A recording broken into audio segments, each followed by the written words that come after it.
the knowledge section. And this time, I have second time dare to bring some new topic. Earlier, I brought a topic of social stock exchange, but I played a trick and said CSR and social stock exchange so that people will join, because I was worried with new topic whether we will have CS as a participant. But luckily this time also we got a good response, though this time I must admit and apologize everyone that our message were late, because there was a problem in the system and we were able to send the message late, but everyone has enrolled and we got the inquiry from regular our participants also, and we have sent and requested them. So we will take care next time. But today again the topic is very different, offbeat we have taken. The reason I'll tell you that, and I must say first that topic credit to Mr. Srikant, because in one of the webinar I was participant and he was speaker, and he suggested that in your webinar, why can't you take this Posh? This is a very important topic, each CS should know. And why no one is taking care of updating themselves. And you should take care. It has a lot many things to learn, lot many things to be discussed, and it should be discussed in open forum how it should be. And I realized, yes, it was missing, and we are now days in annual report, in corporate governance certificate and directors report, and everywhere we are writing about the Posh. Yeah, of course, it is mentioned that there is a Posh committee, they are responsible and the policy is down. But please, my dear friends, as a CS, you are signing this annual report. You have to somehow ensure that what is the policy and whether the compliance is there. So keeping in mind, we took this topic, and very interestingly, Mr. Srikant also drawn the attention that PCS, who are also employer, whether this law will applicable, and PCS as an employer should know and comply this Posh, this act.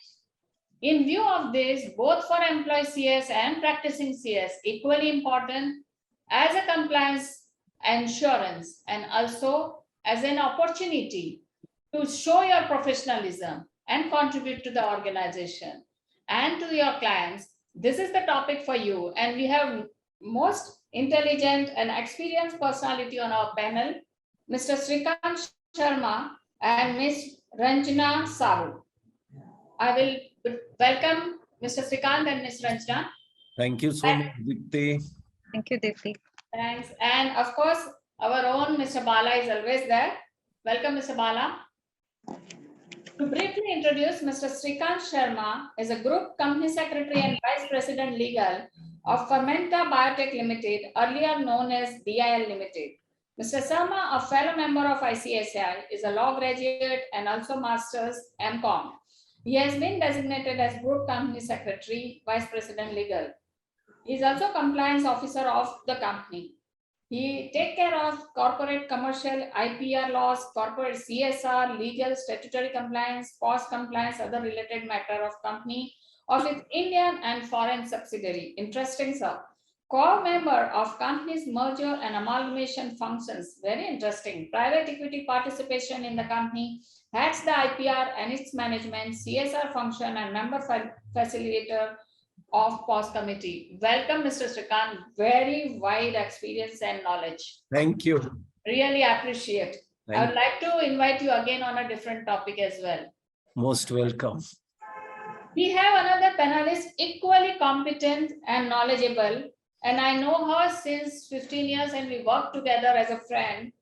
And she is Head Legal Compliance Vice President, More Retail Limited, is known as More Retail Private Limited with effect from 15 December 2020. This, she is a member of ICSI, and she is heading the legal department also. And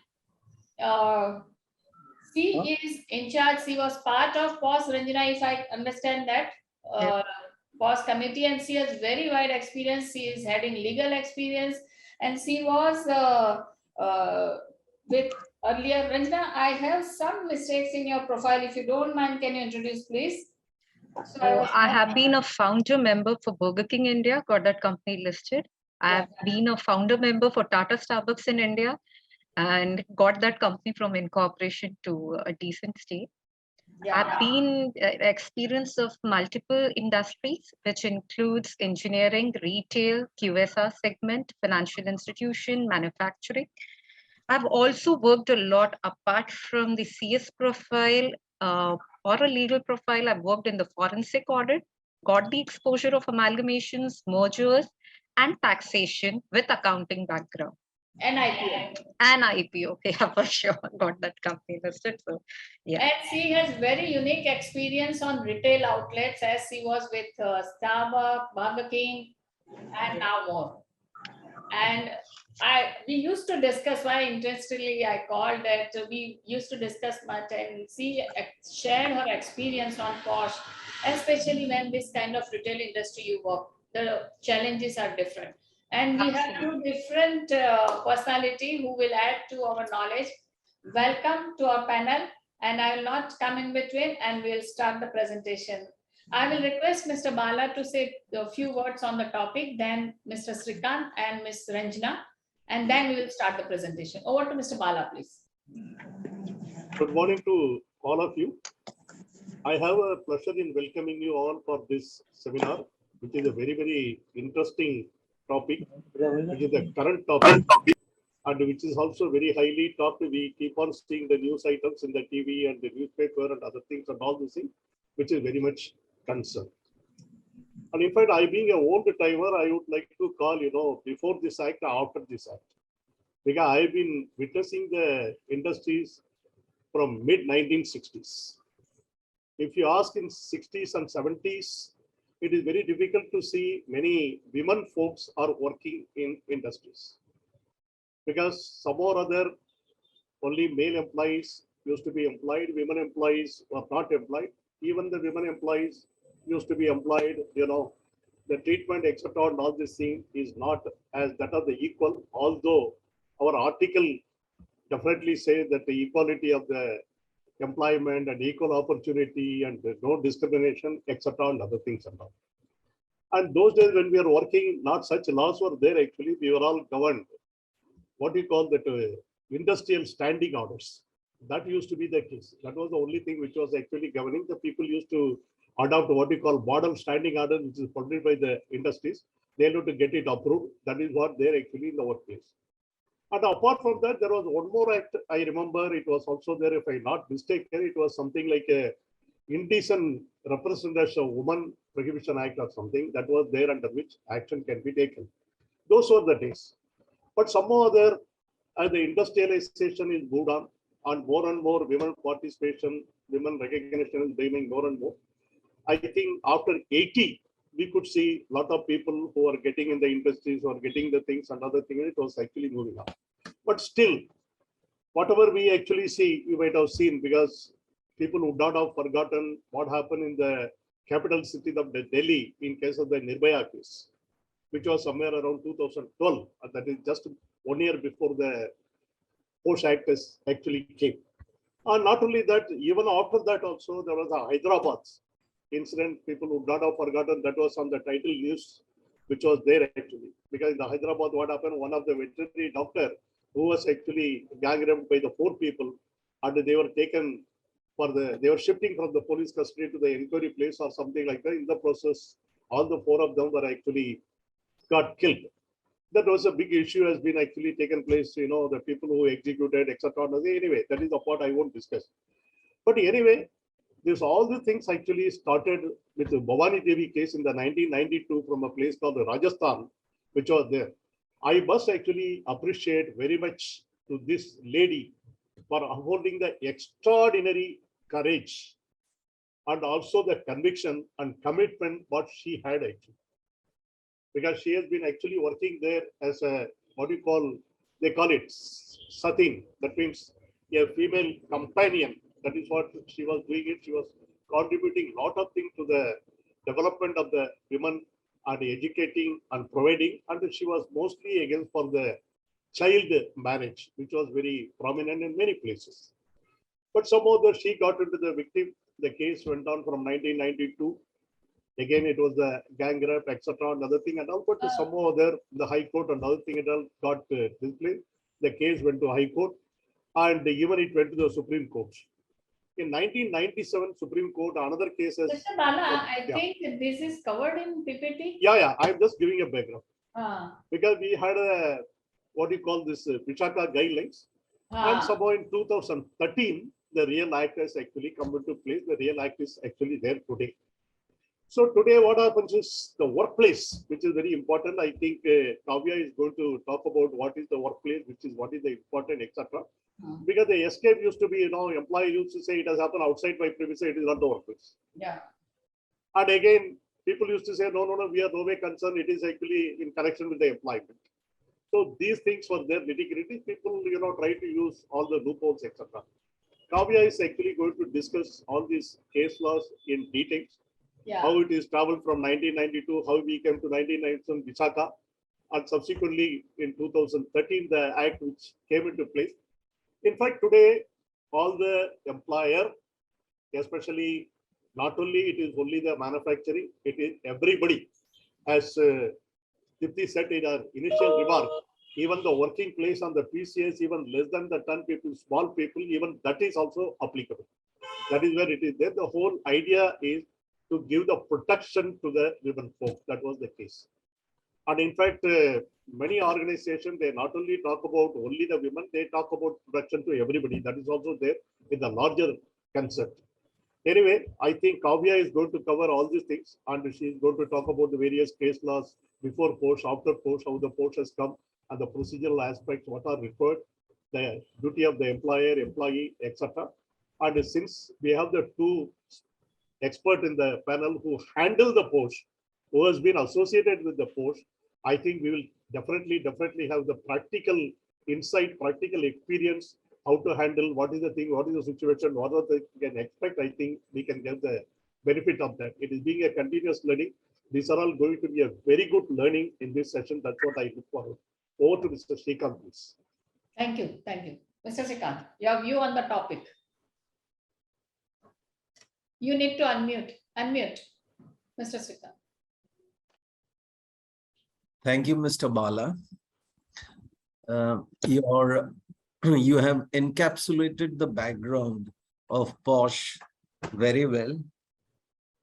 I just want to add one thing, that it took so long to formulate, or the Supreme Court gave the directive in Banwari Devi case. I wish it would have happened way before. Most of us who are from Bombay, they know a famous case of Aruna Shanbhag. The incident is similar to Banwari Devi. It happened in the hospital, but unfortunately, she was treated, or she became a vegetable, and the accused was scot-free. Nothing was done. Unfortunately, that time there was no provision of Posh. Posh, why it is important for all of us, whether it's a company secretary or a board of director or the company as an employer, anything that is happening inside or outside the company is directly, indirectly coming in the purview. Posh is a evolving provisions, and it has to be a continuous process. It is not an item in the checklist that this is done, you give a tick mark or tick the box and your responsibility over. No. You have to sensitize the employees, the workers, the contract workers, the agents on a regular basis. Training, awareness programs are also very, very important as far as engaging them to make them understand what are the repercussions of Posh and what are the implications. Similarly, from the company secretary perspective, the responsibility of the company some way or the other falls on the company secretary, so as the responsibility of the board of directors in an indirect manner, because no company or no company secretary will be interested to get a posh case against the company or something going out of the company and it is discussed outside the ambit of the company procedures. Reporting and statutory compliances is also very important from the CS point of view as well as the company's point of view. So these are some of the points which are highlighted in addition to Mr. Bala's comments. So as in when we get into the webinar, maybe more and more can be discussed. Thank you. Thank you. Ranjana, please, your view. Thank you. Srikant have summarized along with Mr. Bala everything. I would just request everybody, right, set the right culture wherever you are, wherever you be, whether it is home, it's organization, or any public place, right? Let's set a good culture for the country, for the people, irrespective of the gender. I'm a person, though the act is about the female, but I always, when I look at it this as a spirit, it has to ensure that each and every human being is treated with respect, is treated with humility and humbleness. Setting the right culture for the company, for the organization, for the country will make a lot of difference in the productivity, in the growth, as well as ensuring the safe environment for our coming generation will be very important. Whether we are at home, whether we are at school, whether we are at any place, right, that will set the right tone.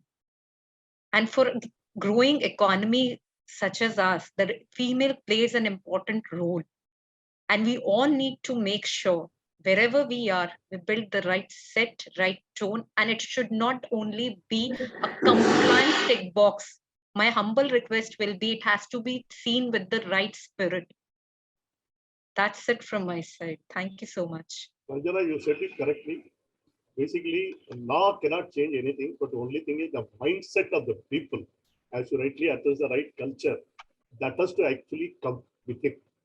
The treatment of the human being, the treatment of the dignity, that will be the change which will be definitely required with all of us. Thank you. Let us start with the presentation. Yeah, I'll request all the panelists, as in when you want to give any view comments on the topic, you can interrupt and say your views.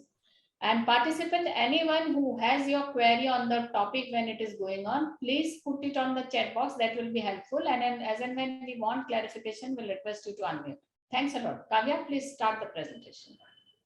Yes, ma'am. Thank you. So, good morning, everyone. So, I'm thankful for this opportunity of giving me such a dynamic topic. And my name is Kavya Dave. I'm a CS management trainee. So, I would like to begin with the topic, Protection of Women from Sexual Harassment Act 2013. So first, I would like to put in a quote that women, if the soul of the nation is to be saved, I believe that you must become its soul. That means that if the nation has to be saved, then the women also has to be saved. If you want the nation to progress, then also the women of the country should progress equally. And how the women of the country will progress? It is by way of giving them their fundamental rights, by making them feel safe and protected in a working environment. So coming to the contents of the PPT. So first I will, Bala sir and Srikant sir have already put in their views and discussed a lot about the case, but I would like to add a little more to it. So I will first tell about the background, that is the Bhanwari Devi case, Vishakha Guidelines. Then I will briefly talk about the Posh Act. After that will be some recent cases on the Posh. And in the end will be few more relevant cases. So the background, so it all started in 1992. So the Bhanwari Devi case was a highlight in the history of the Posh Act. Now, Bhanwari Devi was a Dalit woman employed by the Rajasthan government's Women Development Program. And as a part of her job, she was spreading awareness on educating girls, then child marriage, dowry, etc., etc. So this was a part of her job. And while doing the same, she was trying to stop a 9-month-old child marriage. And while doing that, as a punishment, she was harassed and gang raped. Now, Bhanwari Devi was quite brave to approach the police station. But again, there was no attempt made to gather any evidence against the accused, and the accused faced no punishment.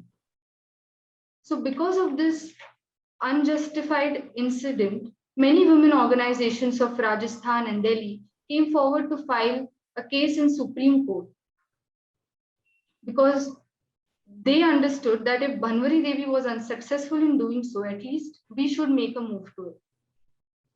At that time, Honorable Supreme Court passed the Vishakha Guidelines in 1997.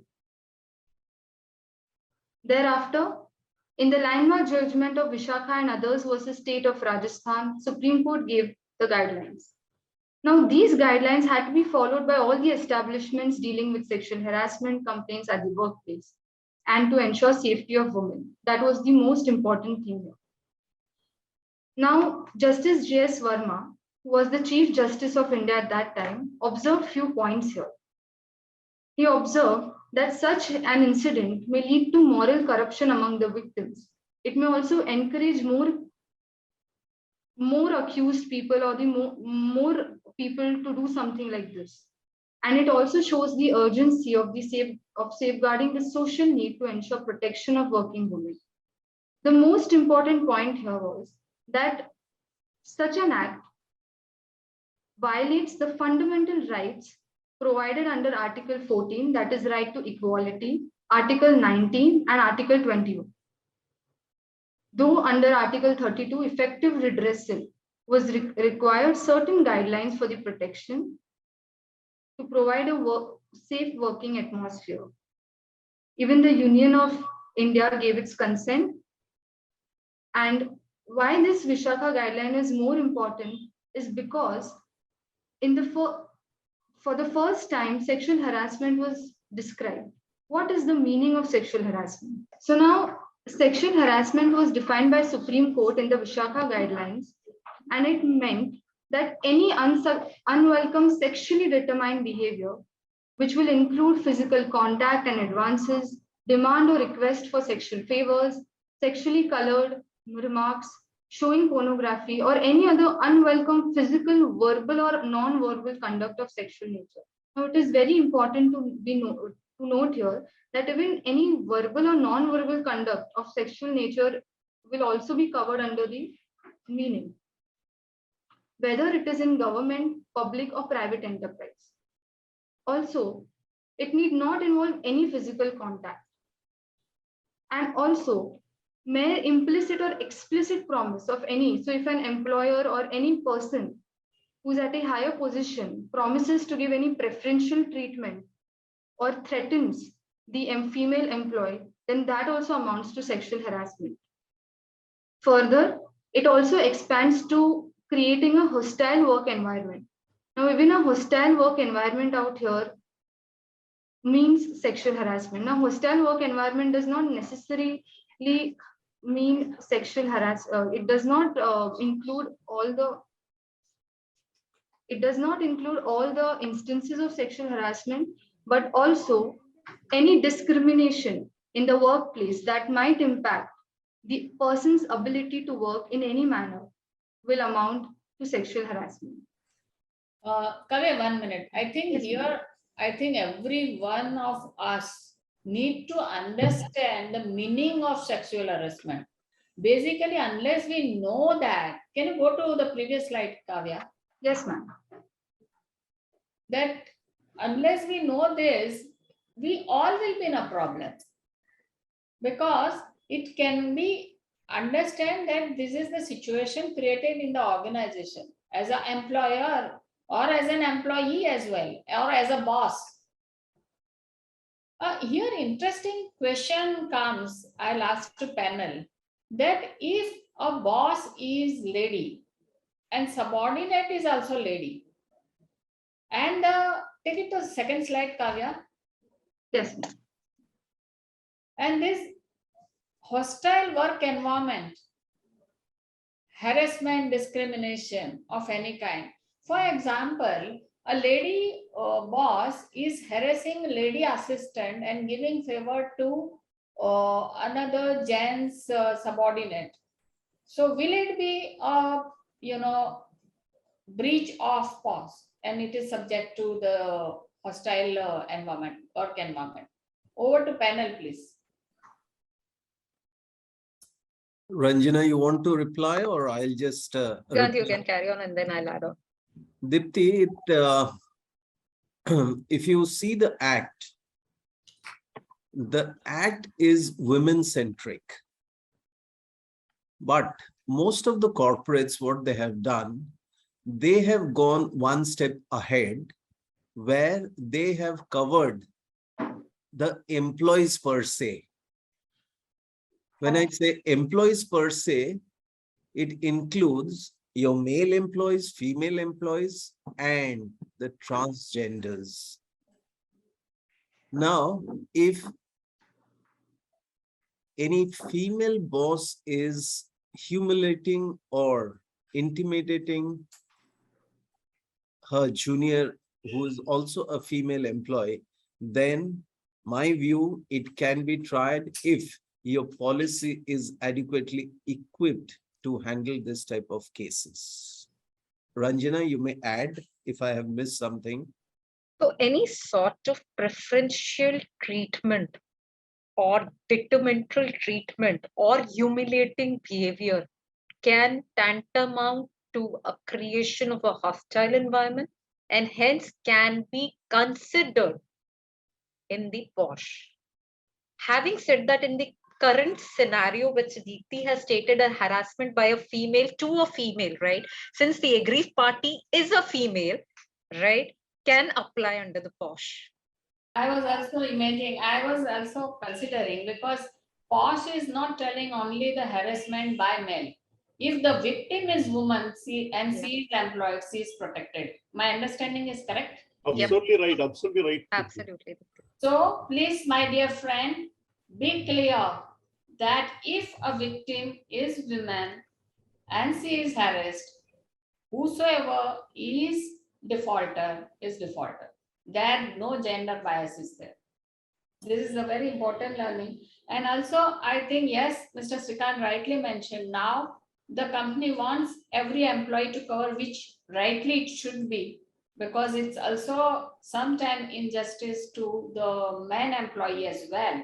So in that case, and also, as you rightly say, that transgender as well. So we have to protect that way. Thank you. Yeah. Kavya, please. Just to add on, Dipti, the companies should come up with a zero tolerance policy, at least on matters like a POSH, right? Which is a sexual harassment, irrespective of the gender. I think there should be some document or something which should be coming from the government, because till the time it is not a law, people don't take it seriously, right? And there has to be something which is called a zero tolerance on the subject, irrespective of the gender. And I think industry as a whole should make a recommendation on this particular aspect. Yeah, appreciate it. Thank you. Yeah, Kavya, please. Yes. Yes. Yes. So now the main concern was that wasn't there any act or any law or any provision specified before the Posh Act to redress the complaints against sexual harassment for women? So we did have IPC provisions before the Posh Act came into force, and we did have certain sections also that invoked the workplace sexual harassment for women.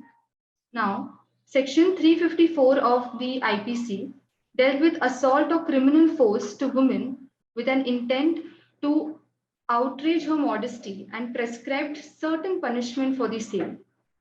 Section 509 dealt with word, gesture, or act intended to insult the modesty of a woman. But now these sections were not enough for a women to go and complain to the police station all the time. So we will also look here at the shortcomings that these IPC provisions had, due to which it was necessary to enact a specific law. Just Now, to add on, Kavya, just to add on the previous slide, what has happened is it's not a welcoming situation to go to a police station, right? Yes, ma'am. And hence people, and specifically female, don't feel comfortable, because if we look at these police station strength, right, mainly it's dominated by a male members. Not being going with the gender biasness or anything, but what happens is female feel uncomfortable, right? And the kind of process, unfortunately, the country of ours, right, where it takes a lot of time for putting up a complaint or an FIR, it takes hell lot of time. People don't want to waste those time, right? And then the other pressures which are there, whether a political or a monetary or blah, blah, right? And hence the government came up, and because of the, the pressure from the NGOs and the Vishakha guidelines and everything, and hence there was a requirement to come up with a specific law for female at workplace. Yes, ma'am.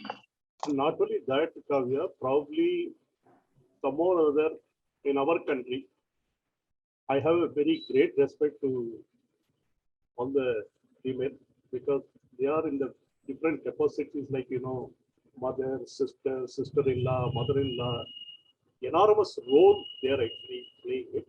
But at the same time, they are very much concerned. What will happen to my family name? What will happen? What is the thing? Name will get spoiled. So, they are afraid, they are fear.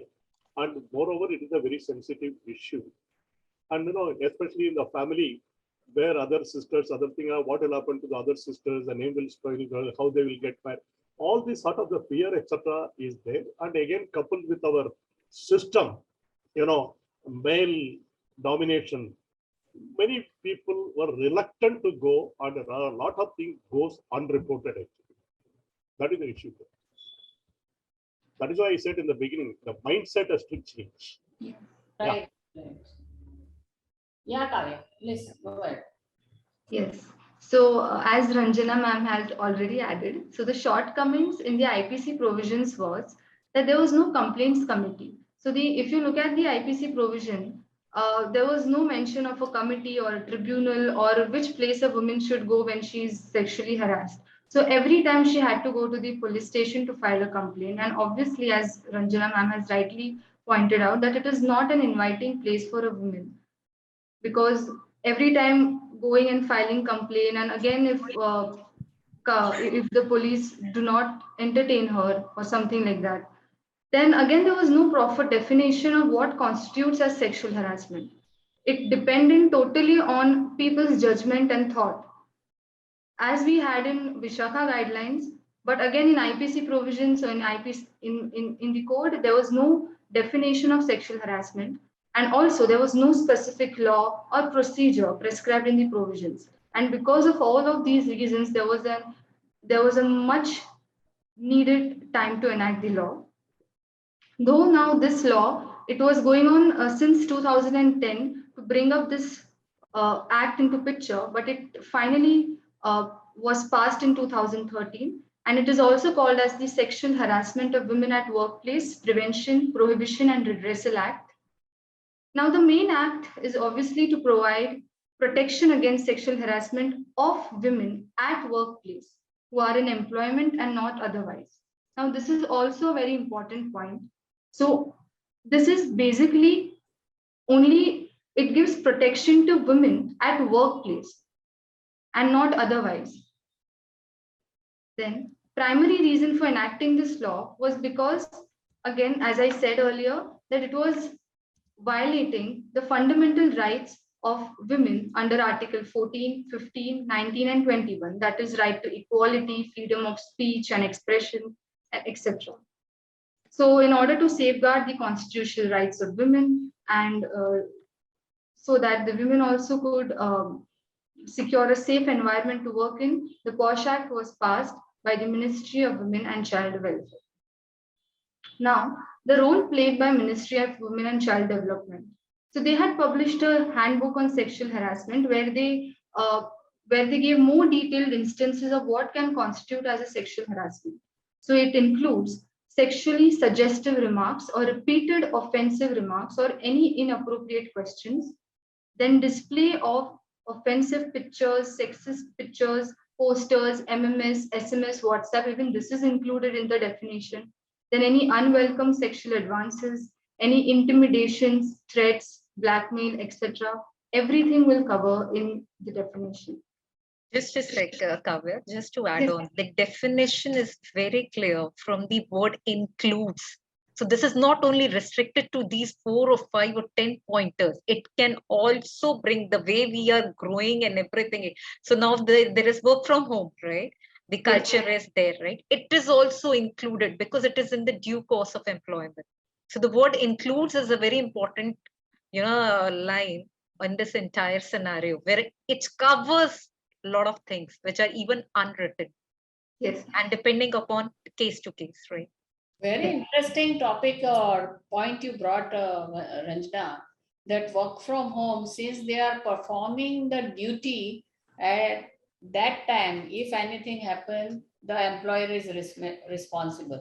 But in that case, Ranjana, can you further put a light on the difficulty as an employer also to ensure that, and what care should be taken as such?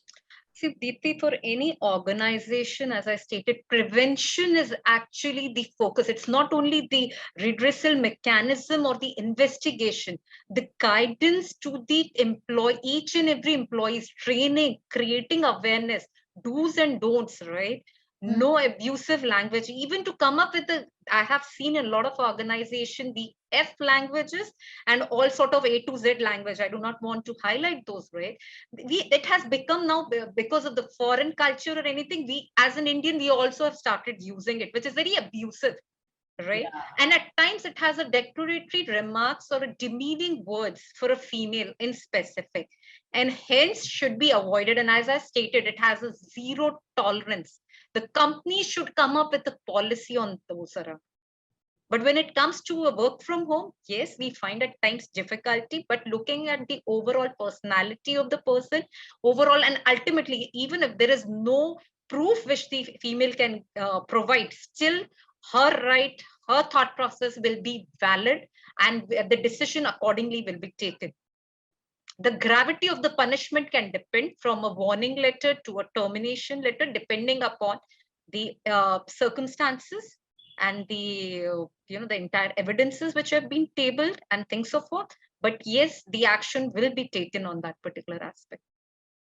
Thanks, Ranjana, for you. Just to add what Ranjana just briefed, most of the companies, what they have done when the work from home culture started, they added a code of conduct in the employment code, that how one should depose or what would be the procedure when somebody is attending any calls or carrying out the responsibility from work from home.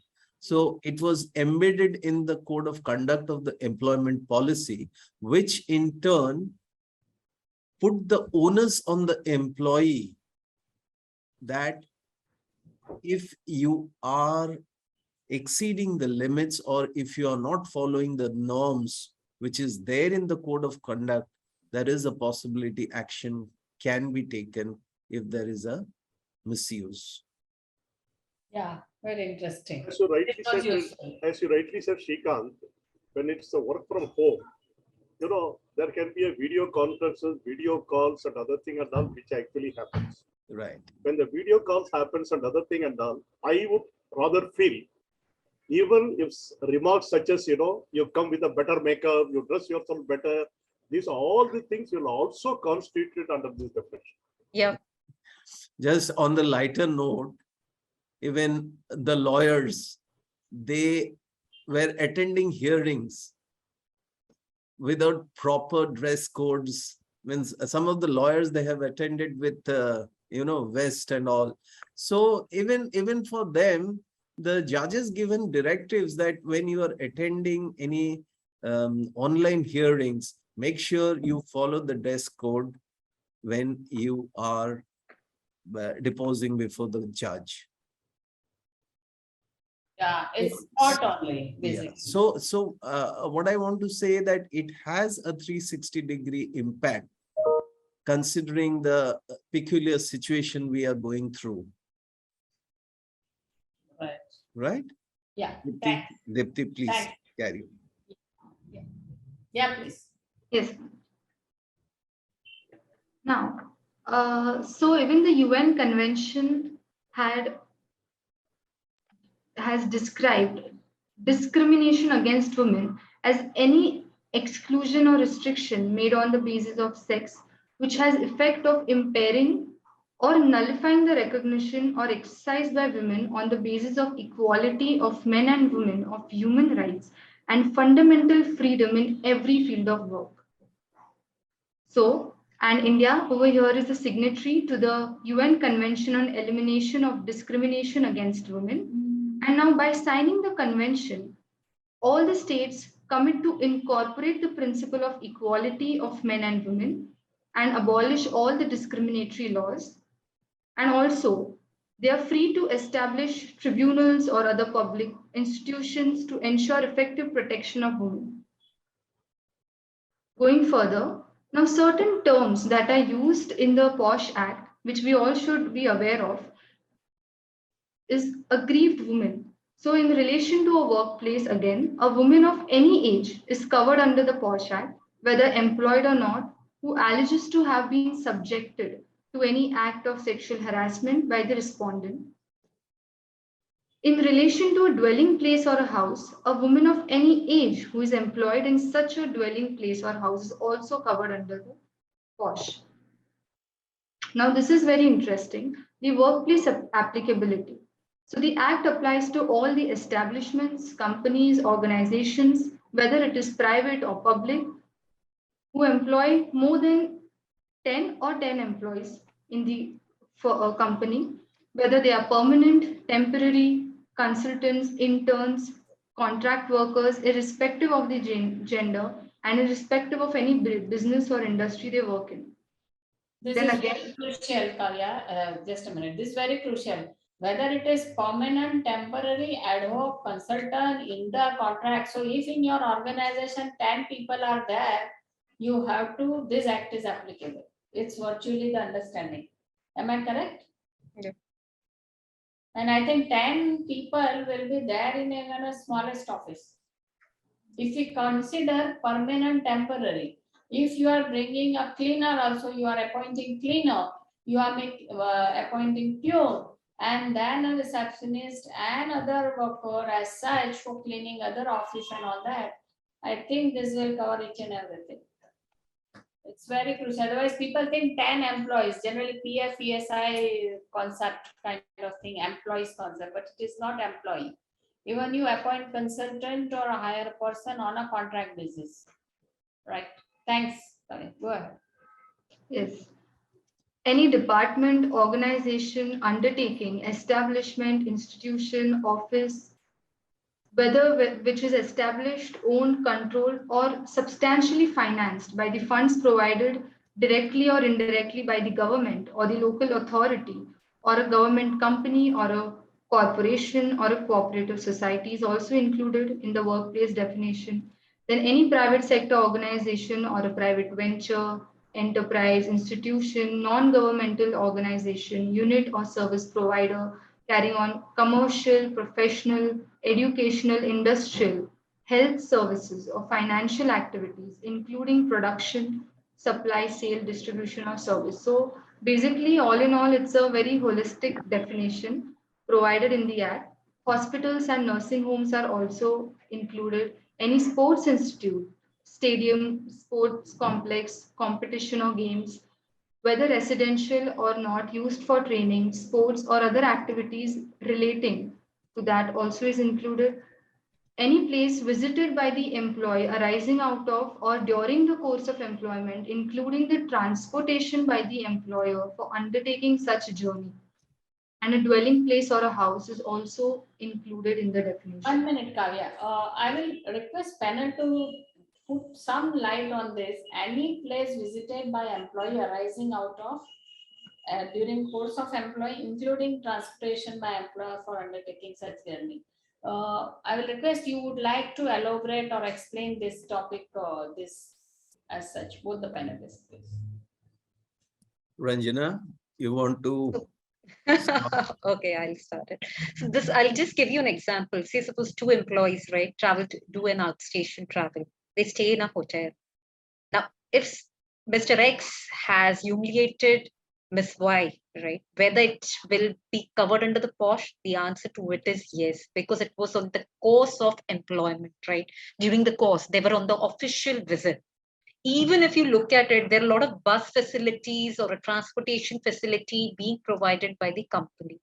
And during that drop facility or a pickup facility, something untowards happen, that will also be covered under the POSH Act. If it is, aggrieved party is a female, right? As Srikant stated, there are companies like one of ours where we have gone beyond POSH Act, right? We have covered everybody. Transgenders, male, irrespective of the POSH Act, right? If something happens in that scenario, if an aggrieved party is a male, still they will be covered and we will be taking cognizance of that matter, right? And hence, these are the circumstances, though you are not in the office, but you are on the duty to some other location, right? Whatever be the hour of the day, it will be the responsibility of the employer to ensure safe environment. That's what. Rachana, to adding to this, what you said, I don't remember the case law. Actually, in the past, there have been case laws. The circumstances, what you said, actually, the people traveling outstation, staying in the hotel, and even having the conference, meeting room, etc. All these places has been looked upon by the court in the pronouncement as the extended workplace. Yeah. I think in one of the judgment, I think if I'm not mistaken, it has come from Delhi High Court, I think. They have very categorically stated it will be treated extended work. Because the people took a plea, it has not happened during the employment premises, etc. It is outside the premises, something like that. The plea was taken. The court definitely held when, as you rightly said, in the course of the employment, in connection with the employment, doing the company job, if he is elsewhere, that will be also treated as the extended workplace. That is very clear. It is there. It will so there is also a question from Chandana that ma'am, believe official offsites are also covered. Yes. Yeah. It is also covered. Yeah. Yeah, Mr. Prasant. Irrespective of official offsites, even a dinner party organized, right, or a lunch being organized in a hotel or anything of that sort by the company or by your boss will also be covered under the POSH. Oh, but at that time they are not employee. No, even that time, unless and until it's not by the department and two people are just going from on their wills and fancy, not during the office hours, Dipti. What is important is the work hours as well in these particular circumstances. For example, I'll say that a boss is there and his birthday is there. In lunch hour, he takes friends, all the, to outside. It's his personal thing. Now, whether it will be covered? It will be. During the office hours, and it was a forced birthday. It's not a voluntary stuff, right? If no, voluntary, voluntary, but it was during the office hours, no? So the boss should give party after office hours. Then. After office hours, that too voluntary. If people have to come, they can join. Otherwise, no. My goodness. So in one of the cases, it so happened that it was after the office hours, but it was for the full department, and few female employees were forced to have liquor. Oh. Right. Whether it will be covered under the POSH, the answer to it is yes. Dipti, I'll give you a different example just to add, which is quite relevant. A department had created a department group in WhatsApp. And one of the member in that group sent some lewd message, whether that will tantamount to a workplace incident or not, The answer is yes, because the group was created for official purpose and all members of the department or the team were included. If somebody is doing this type of things, it will attract the provision. Why I give this example? Because nowadays it's so common to have groups and discuss, so that instead of sending multiple messages, you just send one message to the group so that everybody will come to know. So I just added because it is relevant and it is Exactly. just a normal practice. Just on a lighter note, right? We keep messaging and so शब्द का उतना ही उपयोग करें जितने की जरूरत है, right? At times we might make a friendly statement on somebody, right? But how it is perceived by the other person is really important. And hence it's always stated कि शब्दों का उतना ही प्रयोग करें जितने की जरूरत है. It's like a money. Right.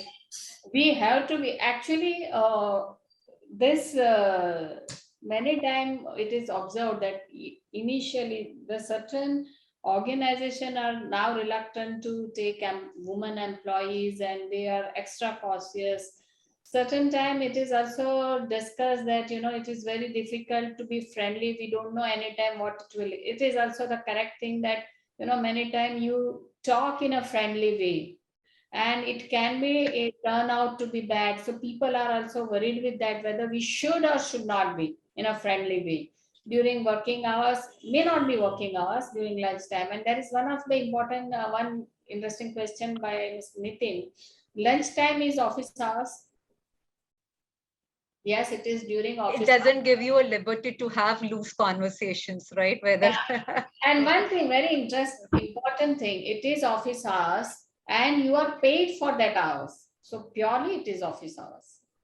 So even one of the things I would like to highlight, since we all now, it's no more a government organization culture 10 to 6, right? We work late hours and whatever.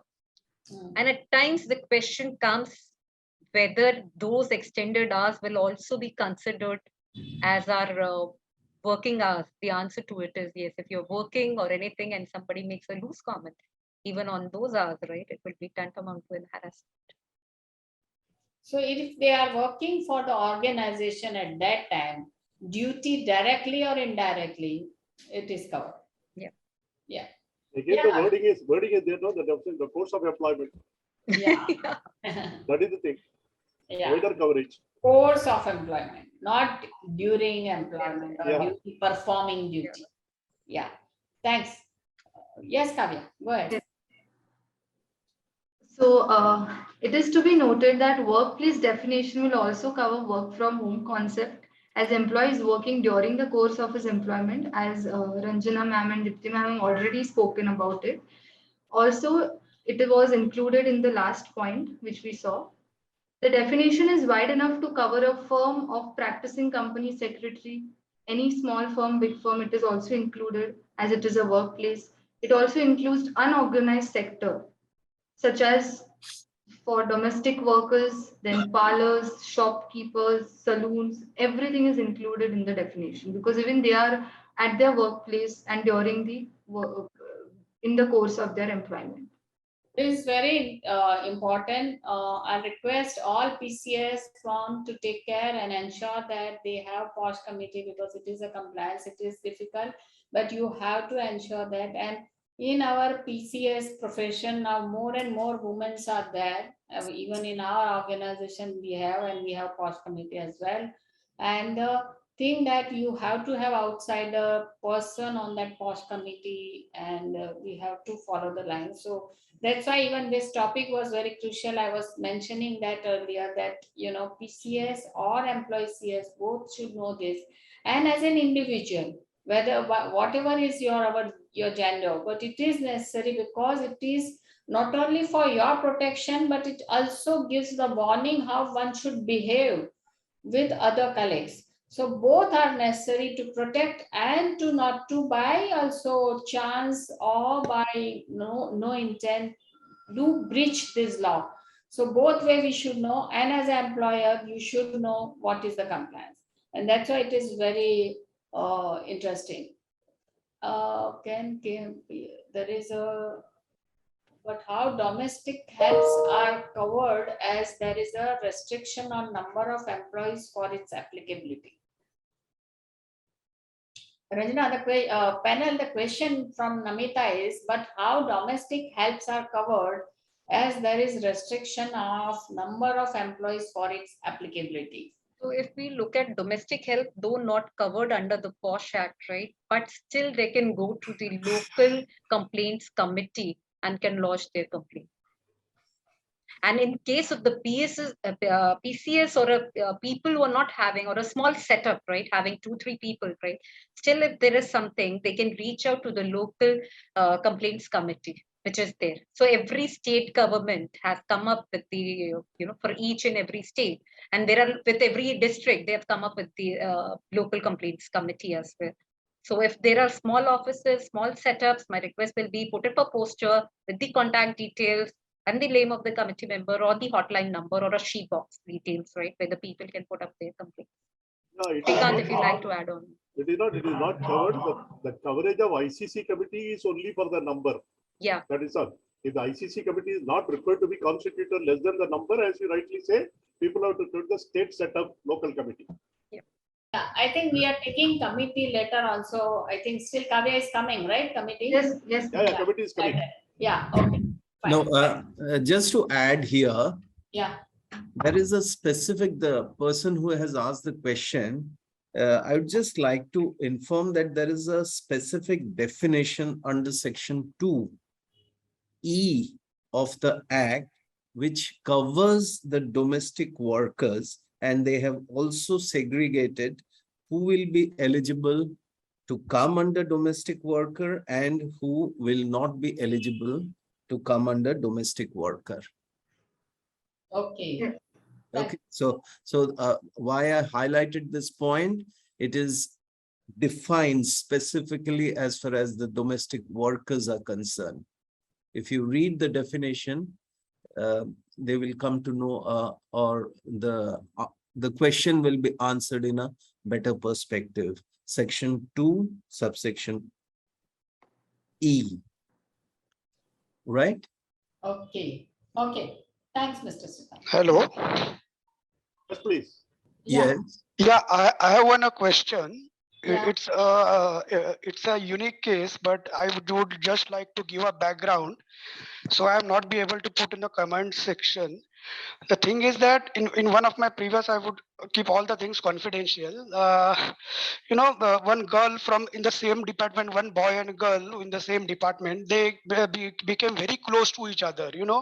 Means in the sense they used to come to office together, leave office together, have lunch together. They used to go to for a stroll after lunch together, and almost entire office was aware. Yeah, they are very close to each other.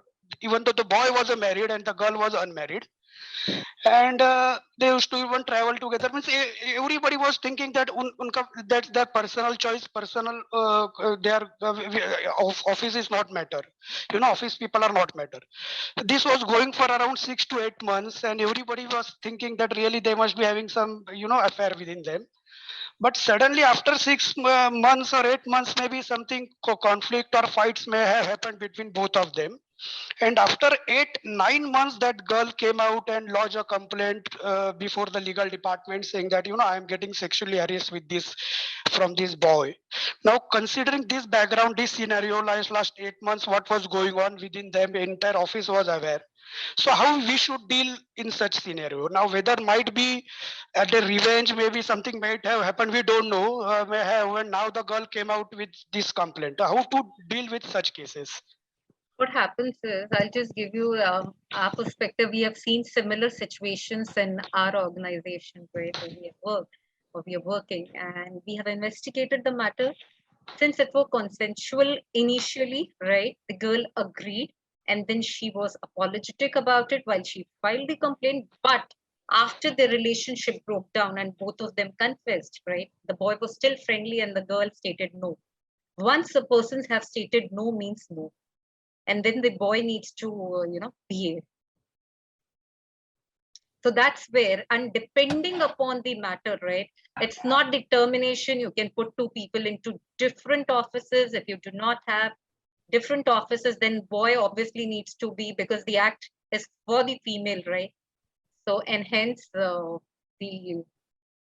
Here, one certain more, leeways will be given to a female on those accounts, right? one more thing is there, because the committee need to go into the detail and really get to the bottom of it. If it is otherwise proved, malicious intention this complaint has been lodged, that matter will be altogether different. Yeah. That is another thing which actually will come. Okay, but to establish that link, means everybody was thinking at that time the boy can take the defense. All office were witness. She was also giving, supporting him and all. And suddenly one fine day, she's coming up with the complaint. Otherwise, then she should have said no at that point of time. In the initial few days, 8 months. I will put that way. Just if I want to add, that you can't stop somebody from complaining or anything. It's the choice of that person. Then that action is taken, the consequence of that, the complaint has to be considered since it is made. And there will be, in whatever say inquiry and necessary process has to be followed. Because the committee has no choice. Complaint is made. So, but what will be the outcome will be based on the facts and circumstances. So we have to understand that way. I think that is the answer. Yes, I think. yes, Yes. Okay, helpful. Thank you. Am I right, panel? Sorry, I intervened. No, Dipti is absolutely right. Depending upon the investigation, right? Yeah, that is what. Depending upon the Because investigation. we can't stop anyone from making complaint. If the girl or a boy or anyone will make a complaint, the committee has to perform duty. Correct. Though it is said that yes, but a person is harassed, as I told in between also, that it is a fact situation, but to implement law, everyone has, certain innocent people has to also suffer. We also cannot question why did you come late, etc. and all the same, because it's being a very, very sensitive issue. Probably the girl is hesitant in the initial stages. She probably wanted to sort out or whatever it is and all this thing. And ultimately, she made up her mind. She came. As you rightly said, it has to be investigated. The root of the cause has to be found out, and then they'll have to proceed accordingly. The intent of the entire case, you have, means it is not an open and shut case. Intent has to be reviewed, has to be investigated properly, and then maybe we can come into a conclusion. The question which was posed, it is the ratio of the question is similar to a famous financial company and the personal secretary involved. I don't want to name it, but it was all over the press, the media. So the more or less the ratio of this question is similar to that. They can always refer that case for a better understanding. Okay, thank you, panel. Thank you, all of you. To add on, there are times when the girl and a boy is going around, right? But the kind of conversation during the office as they create a hostile environment, we have picked up those cases as well, where a third party has reported the matter, I don't feel comfortable sitting there, right? And hence the committee have also taken a cognizance of those circumstances as well. Right. Oh, yeah. It's also correct thing. Because it's creating a hostile for a third person. Yeah. Right. You have mentioned that atmosphere, creating creating an atmosphere. Yeah. Okay. So we can say it is not only that employer, but any colleagues is creating the hostile atmosphere, and that's why it is. Yeah, very interesting point. Yeah. Thanks, panel. Yeah. Thank you, all of you. Thanks. I'll go ahead. Kavya, sorry. Yes, ma'am. So going ahead, as Srikant sir has mentioned, that there is a definition of domestic workers also given in the Act, So domestic workers means a woman employed to do the household work in any household for remuneration, whether in cash or kind, either directly or through any agency on a temporary, permanent, full-time, part-time basis, but it will not include any member of the family of the employer. Going ahead. Kavya, I have a question here. Yes, sir. Member of a family is, can we include the relatives? Yes, sir. Actually, immediate relatives, I think, can be included in this. No, wait. Either domestic, either directly to an individual, but does not include any member of the family of the employer. Honestly, I am not getting this. Panel, can you clarify? The exclusion should be to the immediate family member, in my view. Srikant, in case you have a difference of opinion. No, I was just thinking that how to see how to come to a conclusion to this question. See, it is a accepted interpretation. If a word is not defined under the Act, we can take shelter of General Clauses Act. Yeah. So if the family is defined in General Clauses Act, then we can take shelter of that. Or if that is also not defined, maybe we can fall back on dictionary meaning. Yeah. Right? Yeah.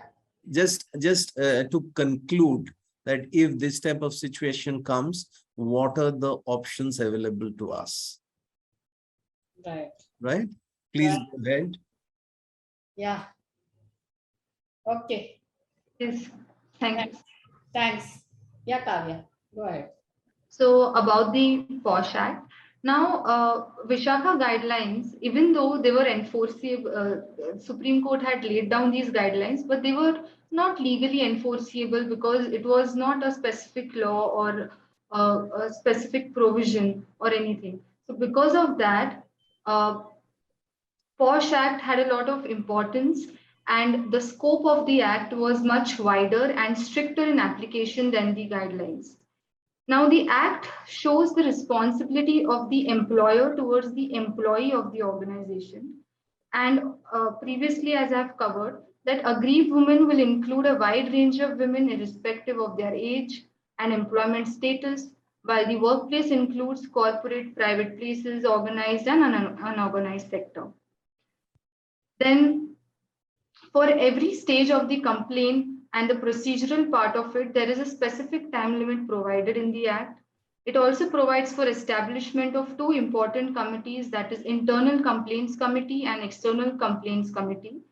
If your organization has 10 or more employees, then you need to constitute ICC, that is Internal Complaint Committee. And if your organization does not have that, you have there has to be constituted an Local Complaints Committee by the district officer.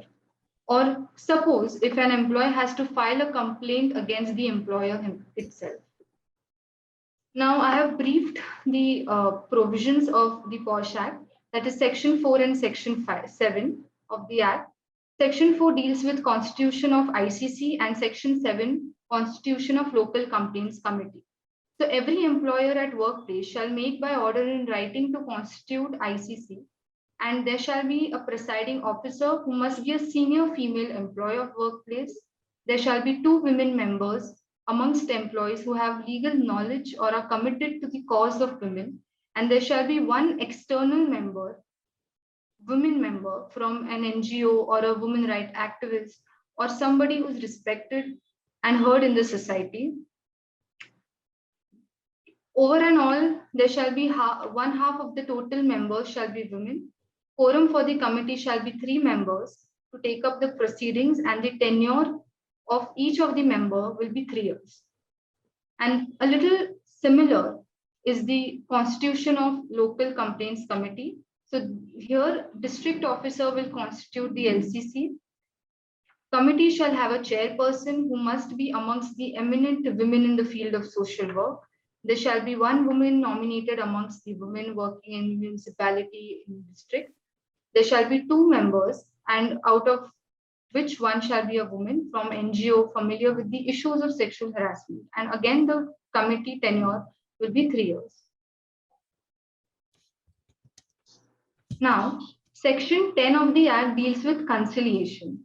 So here, internal committee or the local complaint committee may settle up the matter between the aggrieved woman and the respondent through conciliation if it is requested by the aggrieved woman. But again, here there shall not be any monetary settlement. Plus, both the IC or the LC shall record a settlement statement and forward it to the employer or the concerned officer who is looking after the case, and then no further inquiry will take place.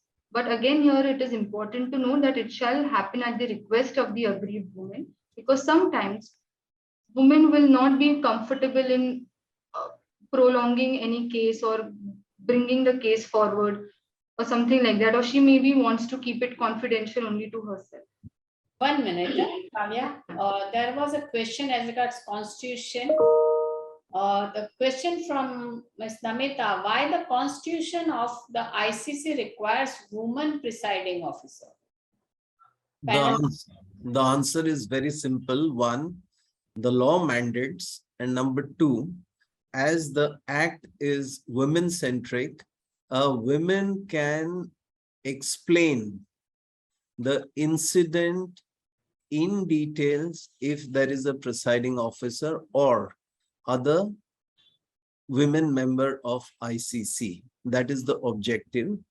Again, the person who has asked the question should understand if the fact of the cases are discussed at length, it will help the ICC to come to a meaningful conclusion.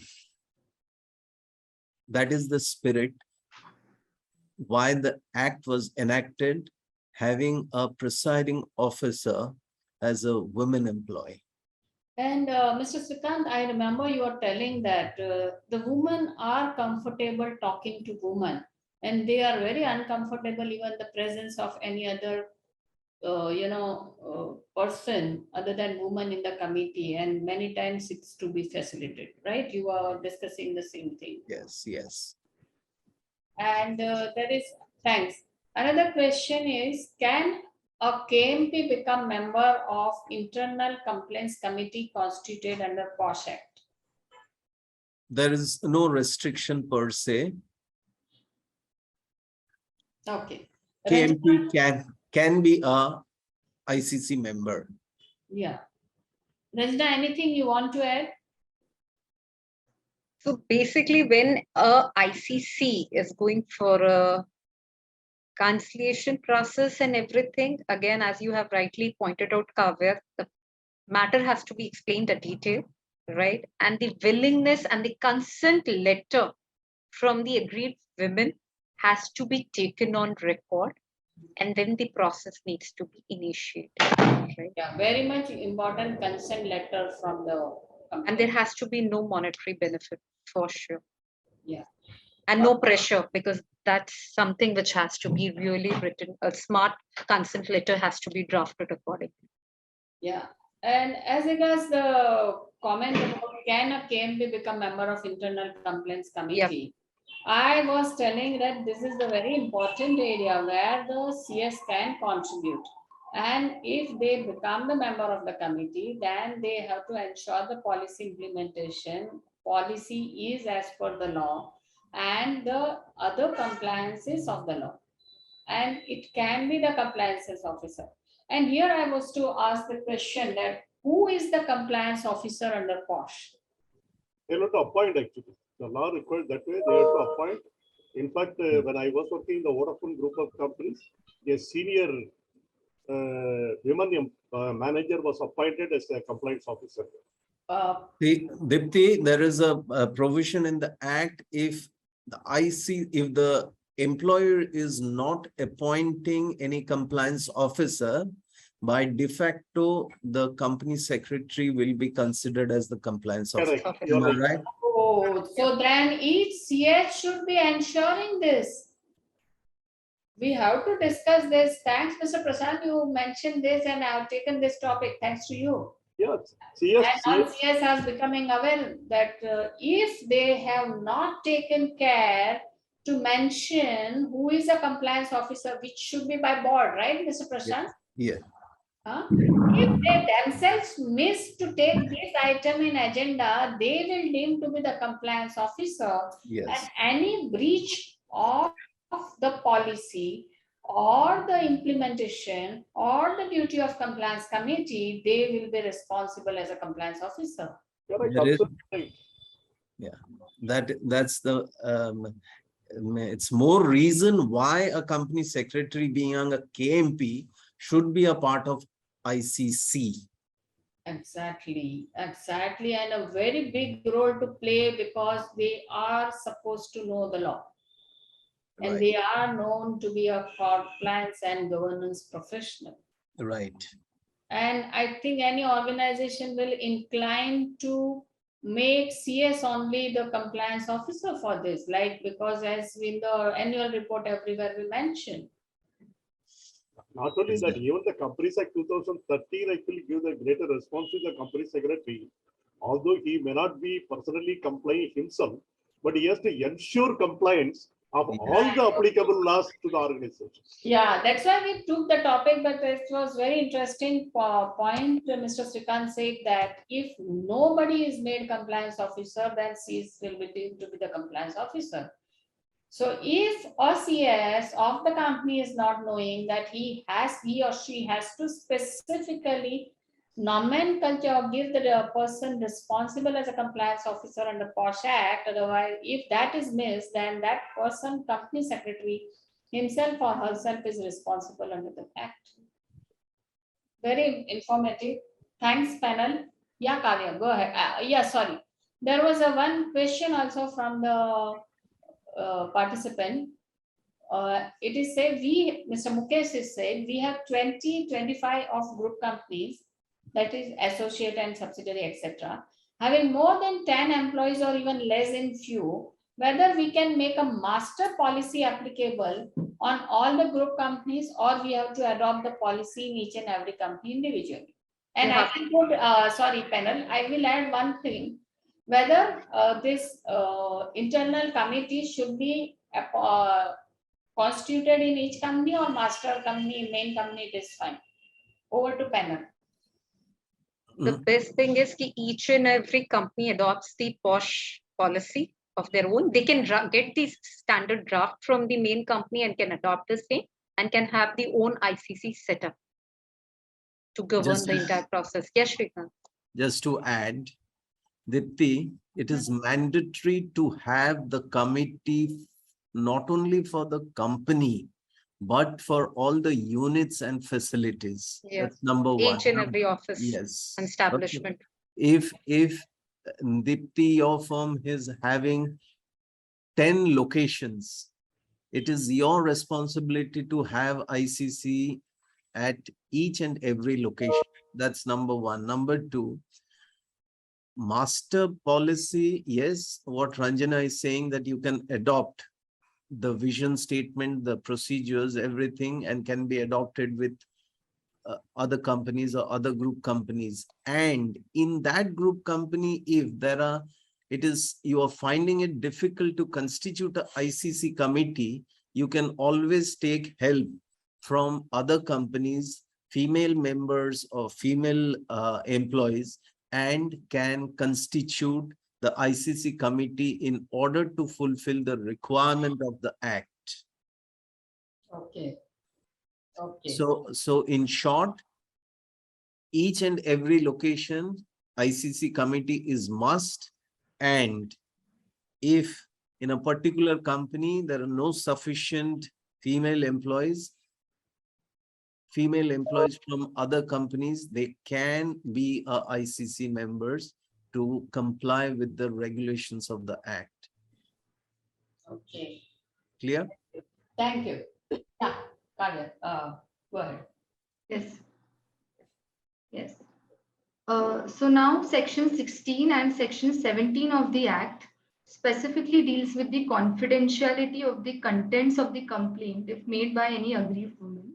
So section 16 prohibits publication or making known of contents of complaint, the contents of the complaint, the identity, address of the aggrieved woman, the respondent, and even the witnesses, any information relating to conciliation and inquiry proceedings shall not be published or communicated or made known to the public, press, and media. It may be disseminated regarding the justice secured to any victim of sexual harassment without disclosing the name, address, identity, and any particulars.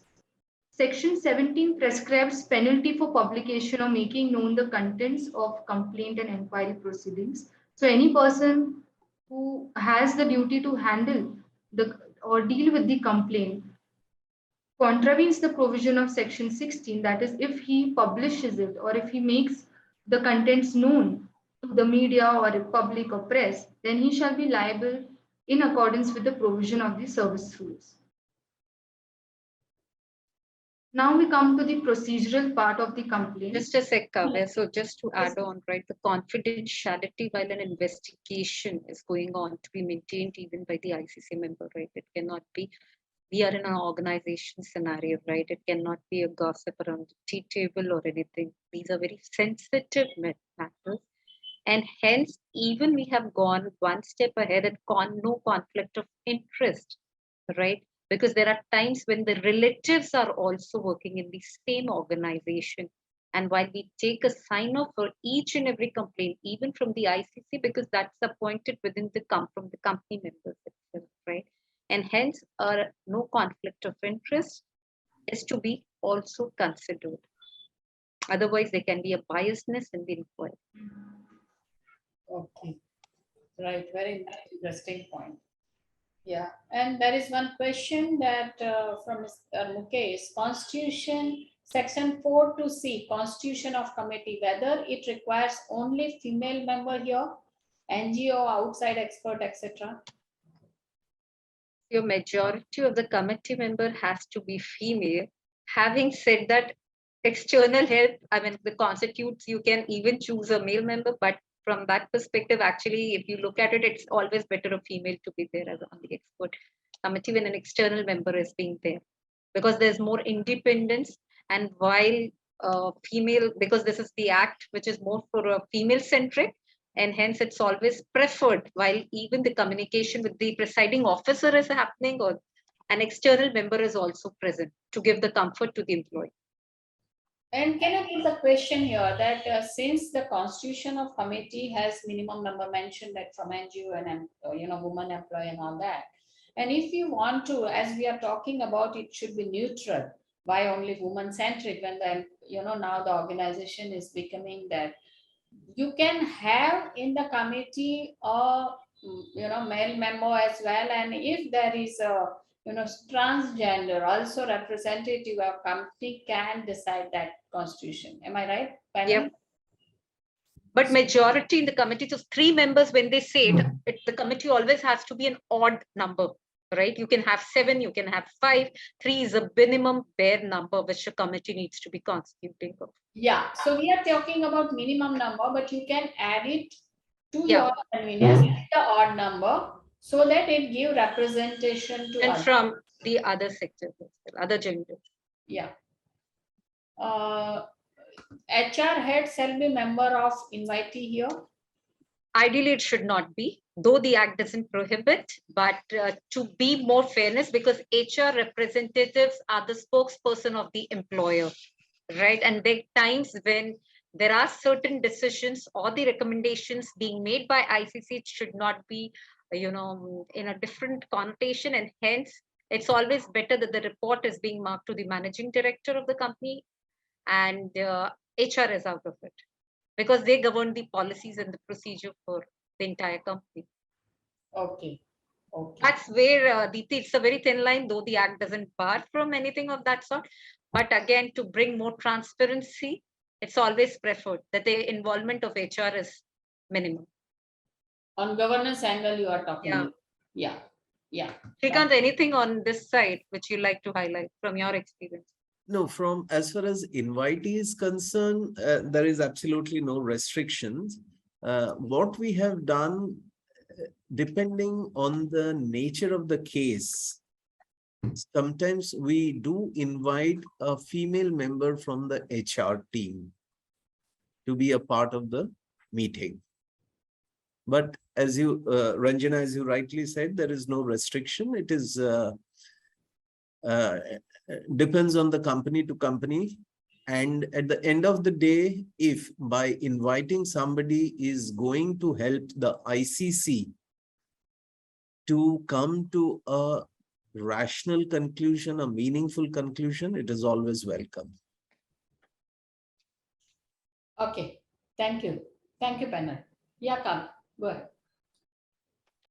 So talking about the procedural part for complaint, now women may complain, and if she cannot complain, then the member of ICC shall render all the reasonable assistance to register her complaint in writing.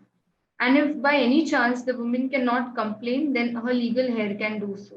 So in this case, sometimes there might be a very sensitive matter for which a woman may not feel like a woman may not be in a position to complain. For example, she might not be in that mental capacity or something. Then on behalf of her, also her legal heir or any of her any other employee member also can complain. Then under the Act, if you see, the complaint must be made within 3 months from the date of incident. However, it can be extended to another 3 months because women sometimes cannot just have a time limit to complain. She might take a little more time to get out of the incident and everything, and then she might finally complain. ICC can either forward the victim's complaint to the police, or it can start an inquiry that has to be completed in 90 days, and it has the same powers as the civil court. Now, after the inquiry is completed, the ICC must provide report of its findings. Kavya, one Yes, minute. yes. Panel, can you give some idea on your practical experience of how inquiry carried out, or any specific case where you referred to the police without depicting, because it can to any case, your experience, if you would like to share. Ranjana, you want to take up this question? So basically, just to, there was a case which we were handling, right? The complainant first raised a complaint with the ICC, and the ICC started the investigation, and simultaneously the aggrieved female reached out to the cops, right? It was not a very, very serious issue. It was a sexual harassment issue, no doubt about it, but nothing to do with the criminal per se, if I would say, the activity or the grievance involved, right? And hence the ICC decided to proceed with the investigation. Having said that, the full cooperation was extended to the authorities as and when they approached, and ICC came to the conclusion and have also submitted their findings and their report with the authorities. In case if there is something to do which is really serious or criminal sort of an action which has happened, if an ICC comes to know about it, the ICC should immediately report on its own, even to the cops or to the authorities. It's on their discretion, and ideally they should be doing it. Have you faced any situation where the ICC is requested or kind of thing not to refer to the outside authority, police kind of thing, a situation? Since reason is there is an external member, right? And that's the reason the external member indirectly or directly holds the veto power. Coming from an NGO, understanding the gravity from the corporate's perspective, yes, at times the company puts a pressure, and hence the requirement of an external member, that there has to be, if certain things have to be reported which are very serious in nature, then the company needs to stand up. And in case at times if they do not, then the external member can report the incidents to the cop and help the aggrieved women. Okay. And Dipti, you should also keep in mind, if the company is trying to downplay the incident, and if the external member is not comfortable with that, a note of dissent can be included in the minutes of the ICC meetings. In addition to that, he can also take the matter forward with outside agencies. Independent. Yes, and also you have to keep in mind, if there is a malicious intent of the complaint, ICC have the full right to refer the matter to the police. Yep. Okay. Okay, thanks. There is a question. What if reverse case of harassment to male by female boss, the act applied or not? If I am not wrong, it will not apply. Let me correct if I am wrong. We have Right. discussed this point. Maybe Ranjana, if you can just reiterate the fact or the practice what most of the companies follow. This act basically is a female-centric act, right? The aggrieved party has to be a female. Having said that, with the best of the practices, what the companies are coming up with a policy which covers the Posh Act, but covering all the genders, right? Whether male, female, as well as the transgender. So if the company's policy, right, is there, wherein they have covered everybody, then obviously this matter where a male or an aggrieved male person can report the matter to the ICC. Having said that, if the organization doesn't have this particular aspect, then the only leeway for the employee or a male employee, let me put it this way, has to go to the reach out to the cops or to the local complaints committee, but even they won't entertain, they'll refer them back to the cops only. So here there is a glaring gap. Yeah. This is becoming a gender imbalance. Yeah. As per the act, yeah. As per the act, but Srikant, Yeah. if you look at the history, right? Yeah. That was, yeah. but with the things, the way it has. Let's accept might also look in up. the city, there are cases repeatedly happening where it is the case reverse. Yeah. Yeah. But on a serious note, yes, there are options, there are windows. If the policy of the company accommodates that, a male aggrieved person can always take help of the policy. And if not, it is happening, there are other means. Before going to outside agency, they can always initiate the code of conduct, and accordingly they can be redressed. In case the company covers the code of conduct to that extent. Yes. Yeah, thank you, Mr. Satyam. Yeah, please go ahead. Thanks, panel. Yes.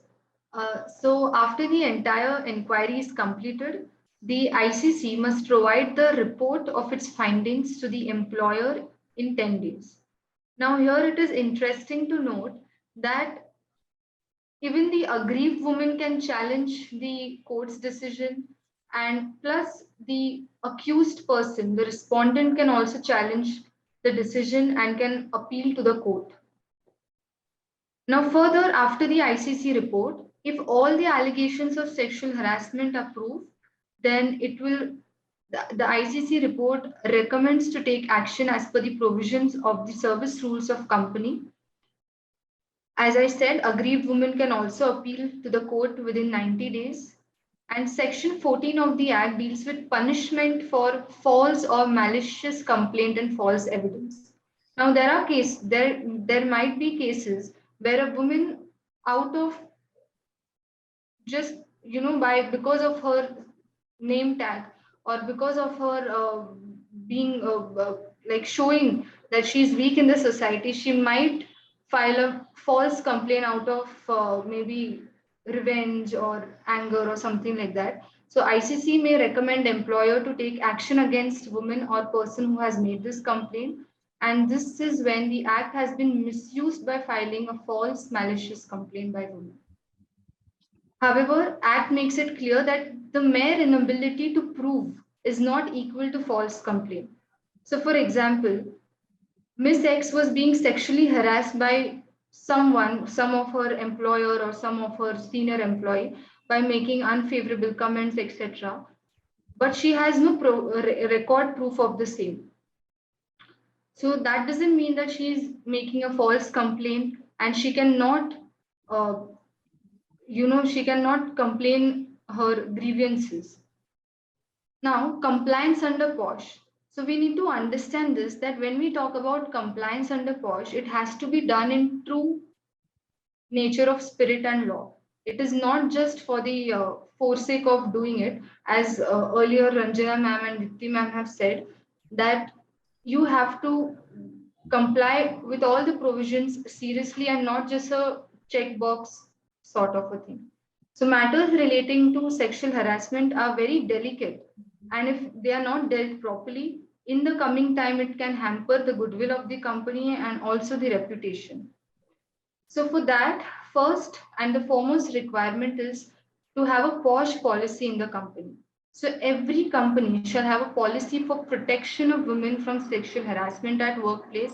Now the contents of the policy can be the purpose and the scope. Then there has to be the definition of sexual harassment, then constitution and responsibility of the internal complaints committee. What will be the redressal mechanism? How will be the inquiry procedure taken up? What will be the report submissions? Then confidentiality, protection against retaliation for women. All of these points have to be included in the policy, and also disciplinary action that might be taken against the accused.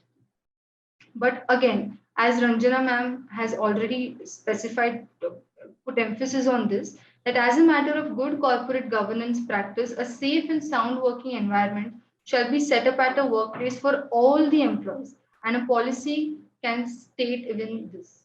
Now, conducting training and awareness programs. This is also a very important point, because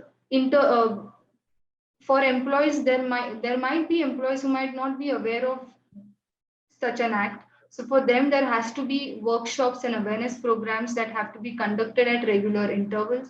Then orientation programs for the members of internal complaints committee. Then training have to be provided to the ICC members, because they also have a specific tenure. The tenure is 3 years. After that, again, new members might be appointed. It can display the requirements of penal consequences of sexual harassment at various uh, places, display of contact details of complaints committee, and code of conduct shall be prescribed by the employer, which all shall adhere to. So there can be a code of conduct in which all instances, cases, etc. can be mentioned. Now, again, this is an important part, disclosure requirements under POSH. So we all know that a company has an annual report and it is signed by a company secretary. And in that annual report, there has to be a report including the findings. There has to be a ICC report also included in it. So the ICC shall submit an annual report which would contain the number of cases filed and disposed of during the calendar year to the company and the district officer. And so when a company secretary signs this annual report, he shall ensure that everything stated regarding the POSH is true and correct, and nothing is otherwise. The company is also required to ensure the report is included in the annual report of the company filed to the ROC. Now, board's report. So the company is required to include in board report under the heading disclosure under the sexual harassment of women at workplace, the Prevention, Prohibition and Redressal Act, stating that the company has a policy in line with the requirements of the Act. Further, for listed companies, there is a corporate governance report. Even in that, there has to be a disclosure mentioning the same, and also a disclosure that internal complaints committee has been set up to redress complaints received regarding the sexual harassment. Plus, the POSH policy should be briefly displayed on the website of the company so that all the stakeholders might come to know about it, along with the actions initiated by employer if he is found to be guilty.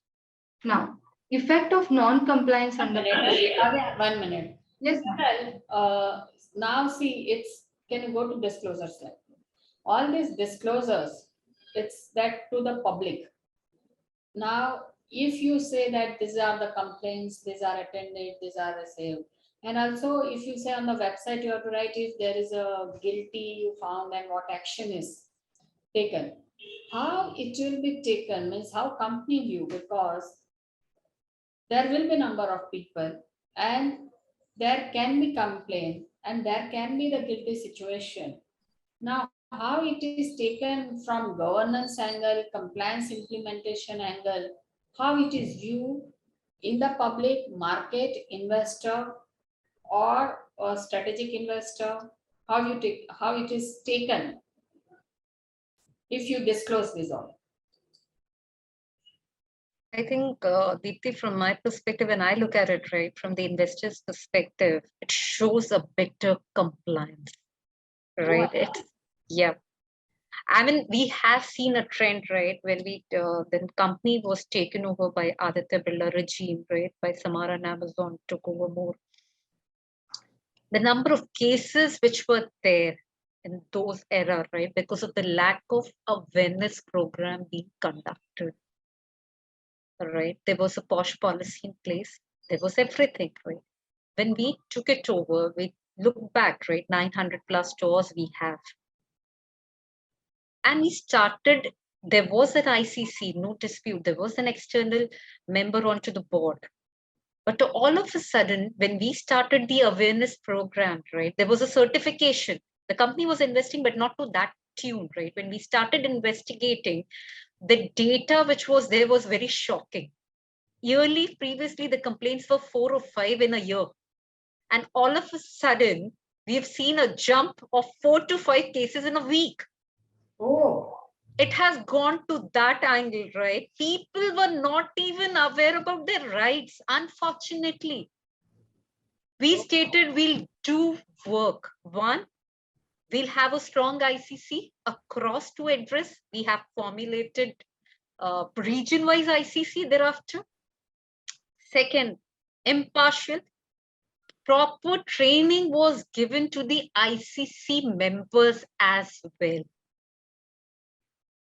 People cannot, on the face of the complaint, become judgmental because every case is a unique case. Very crucial. Very crucial. Thereafter, the second step, what we took was, apart from the online training module, we have reached out to the last person of the company, which is might be the smallest person, maybe up till the peon level. We have reached out, created a sessions because we are scattered all across India. So we have even done the sessions in the regional languages.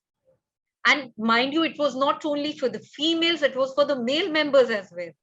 Very crucial because they know what is the problem where they will caught. Phenomenal. So the data, when we looked at our own data, right, we were at the peak. We stated, yes, it's good for us that the people are coming, they're becoming aware. There were actually shocking examples when the female were not even aware they're being harassed.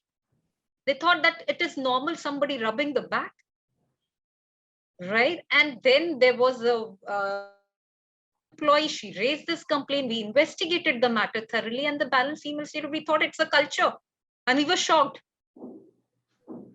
We terminated. There have been the termination, and the company has a zero tolerance policy. And now when the data goes into the annual report, every quarter on a quarter, we report the number of cases reported, how the last quarter, how it looked like, now how many cases we have closed, and what's the tat around. It doesn't mean that the ICC is sitting on a complaint, right?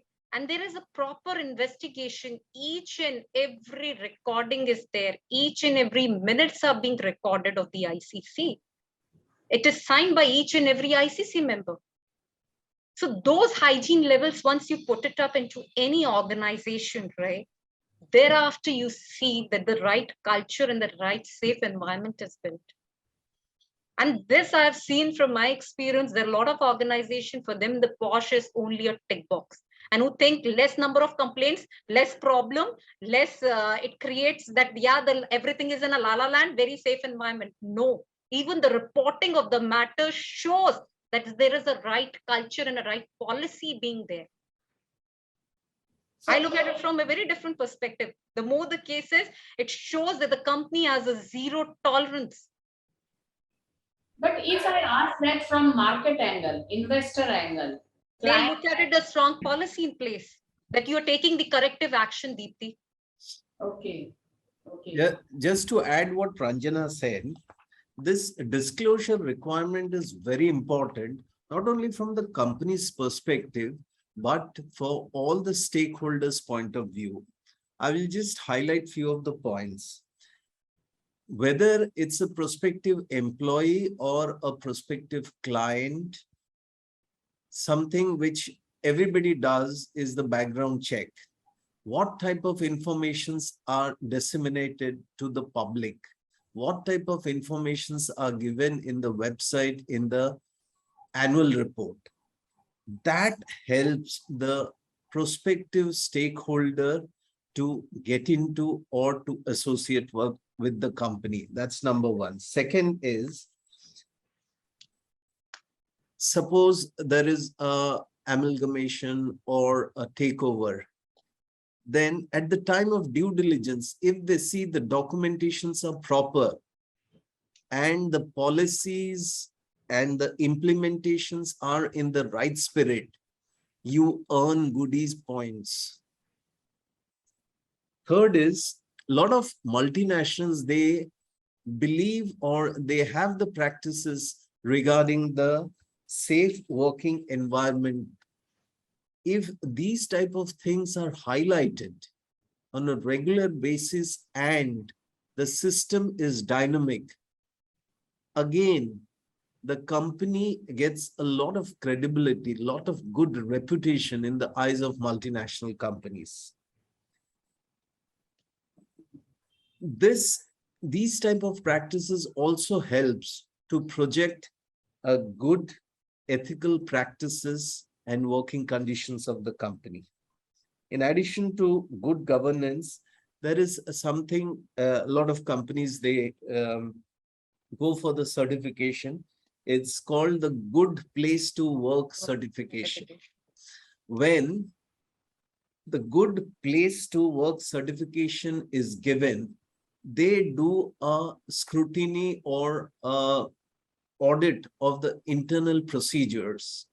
So when they see that the company, as far as the safe working environment is there, because of A, B, C factors, which of course a major factor is the ICC implementation, the policy, the display, the communication to the employees, the training program, awareness program, all these points, they carry or they assign some weightage, which when they complete the audit, when they accumulate the weightage points, then the company gets a really good number. And accordingly, your grading, your rating goes up. So these are the incidental or these are the hidden points which the company secretary should not ignore. They should focus on that so that ultimately it's a win-win situation, not only for the company, but for other stakeholders. So I will also, thanks a lot for your both inputs, because this was my concern. Because Just to add on, while companies used to look at the P&Ls at the initial stage, right, while buying the companies, now they look at the compliances in a company while buying. A lot of weightage has gone to the compliance part instead of the profitability part. Obviously, that's one of the key area, but now the more focus is on the compliance part. oh, interesting. See, So, yeah. you might also seen, I think a year back or something like that, there was a case filed by one of the women client who was getting the delivery from the Swiggy delivery executives. She went and complained. But Swiggy came up on its own and they said, we have the internal system for redressing a complaint. We are taking the complaint. We are actually redressing this mechanism. And they have actually brought out in the newspaper that action has been taken. The delivery executive has been actually suspended along with the fine and penalty. And they issued the warning to all the delivery executives and they assured that client that they will take the necessary care. That was also there sometime in the newspaper, if you remember. Yeah. This can be seen that why the CS should know more when you are doing secretarial audit also. In that case, what is reported, whether it is correct or not, whether the complaint is saved, whether the same was attended, whether reported is correct, right? because it is a part of disclosures. So it should go to that level as well. I think the secretarial auditor as a PCS also has to take care. No, Yeah, you're right. You're absolutely right. Dipti, an honest question to you. When you do or your team does the secretarial audit, whether you ask the employer to see the ICC minutes? Employer basically complaints and all that, and the minutes, I'm not sure they are providing or not. My team will check, but yes, hereafter take care. The point. Or in other words, in your checklist, whether this item is there or not. It is there. It is there. It is there. It is there. Okay. No, it's a good practice then. Yeah, whatever in annual report is there. Okay. It's a very good practice. And because not only that, we are taking Factories Act and all that, and visit to factory and all the laws applicable. You should actually. You should. And when it is a sector specific law, which is very clear, but in that case, we clarify that we are not technically expert. So we don't check operational compliance, but whatever documents that we check for that sector specific compliance. No, but as you rightly say, you are not that expert. It is not possible to be expert on each and every field, but you can at least decode the requirement of the act. Right. And you can ask that, okay, why it is not complied or why there is a gap. Yeah. If you are not satisfied with that, you can always ask a management representation letter so that you are convinced that yes, there is a management representation letter as far as this gap is concerned. And tomorrow, if somebody is questioning, you can say that yes, I have adopted the principle of necessary precaution while doing the audit. Hence, based on these documents, I have given the final report. Yeah. Right. Yes. Yeah. That we do. Management representation and POS is very much part and parcel, but the point that minutes, I think we have to now take care of that also, because the complaint and that all thing we take care of. But yes. Minutes and attendance sheet. Yeah. Very important. Yeah, Srikant, just to add on, I've seen the statutory auditors, right, Big Fours, they ask only for the register of the complaint, right? They have never gone to the nitty-gritties to that extent. I'll be very honest, they just rely on the management representation. That's an unfortunate part, right? The way they look for the minutes of the company's meetings, board meetings, and the AGMs, EGMs, they should ideally even ask for the ICC committee meeting. Minutes. Yeah. Yeah. Your question is appearing, if in a financial year there is no case reported, whether it is mandatory to have a ICC meeting in a year. Yes, every quarter they need to have one ICC meeting. Not only ICC meeting if there is no incidents, but also they have to file the annual report as the nil report. Yeah. Yeah. Thanks, panel. Yeah, Kavya, go ahead. So in the Act, there are also the penal provisions prescribed. So the Act provides for certain penal provisions for the employers, which may extend to 50,000. If an employer fails to constitute an internal complaints committee, then fails to comply with the recommendations of the internal complaints committee, then he fails to file the annual report to the district officer or contravenes or attempts to contravene any provisions of this Act. Now, if the employer, after having previously convicted of an offense punishable, subsequently commits the same offense, even for that there is a penalty prescribed that can be twice the punishment of the first conviction or such a higher amount as prescribed, or cancellation, withdrawal, suspension of the licenses which are provided to the employer for running the offices or any. Now, the most important and the crucial part is, what is the role of company secretary under POSH?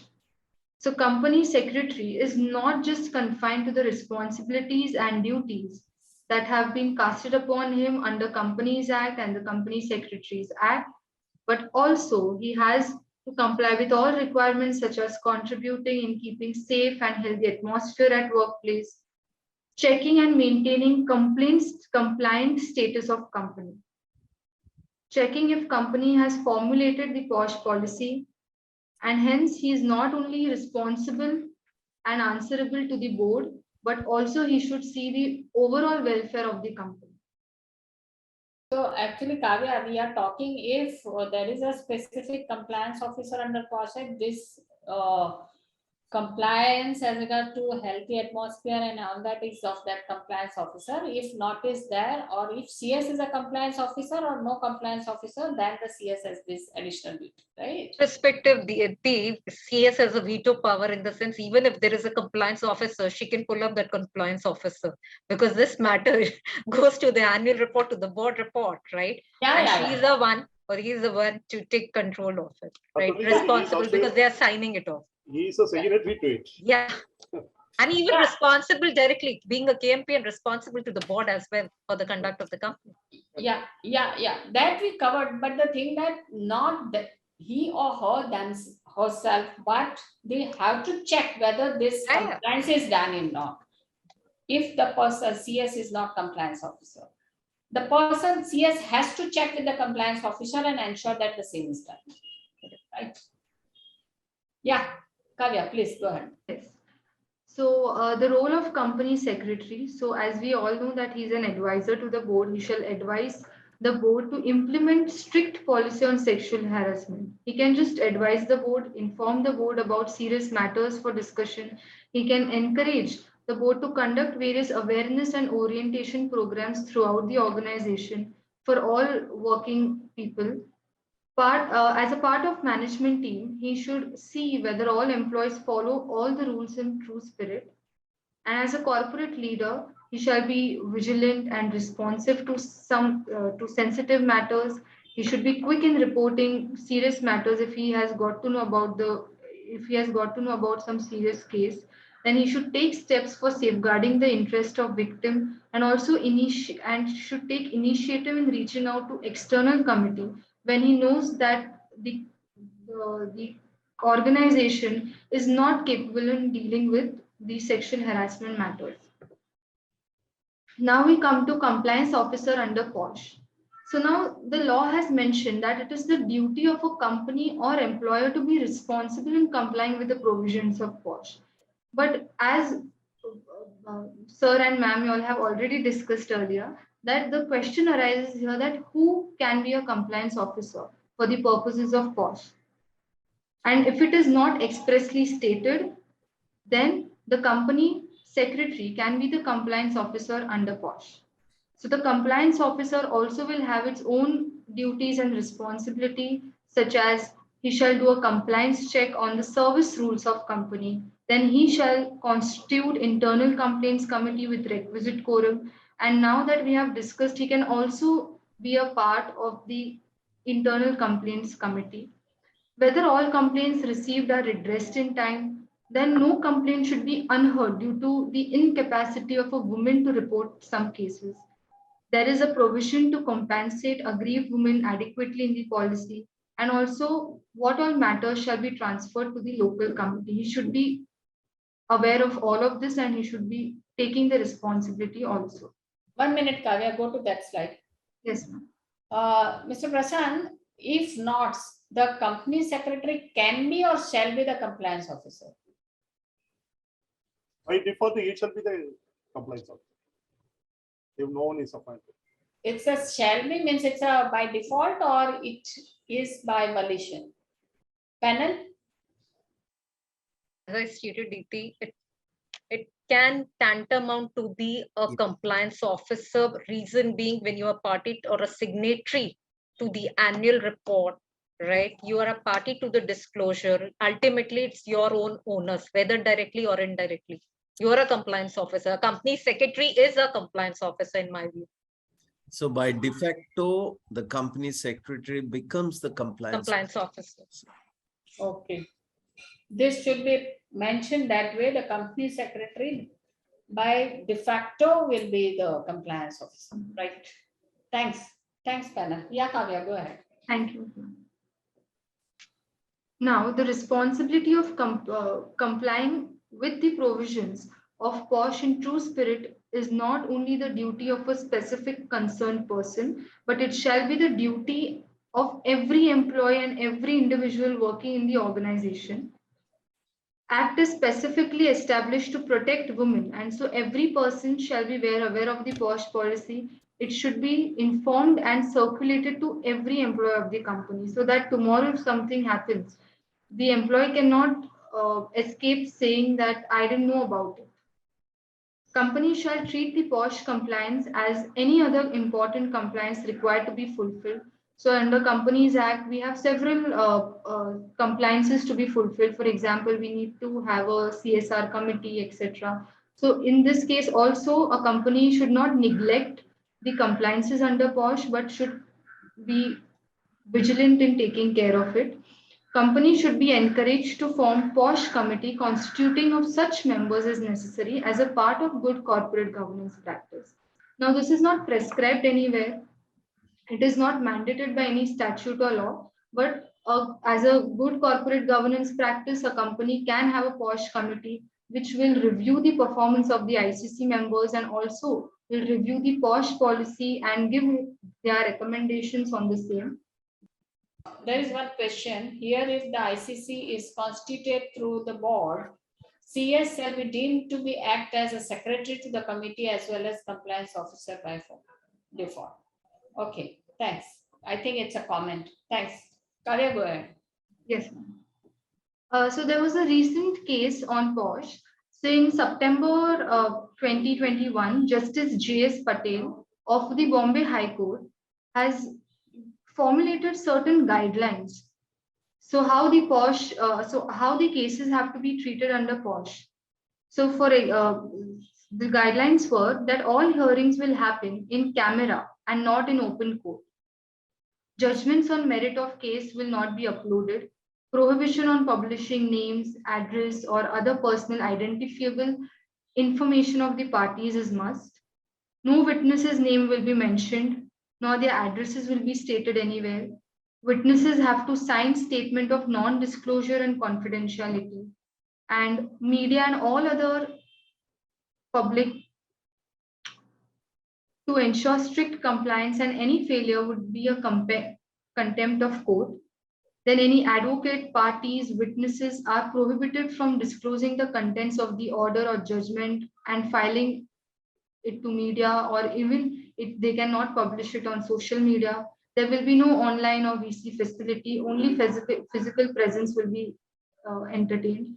And if at all the parties request for an order, then an anonymous version of the order will be released. So these were the guidelines laid down by the Bombay High Court. Now, certain people had challenged the guidelines on the basis of that making both parties anonymous in court proceedings violates Article 19 of the Constitution of India, which states that freedom of speech and expression.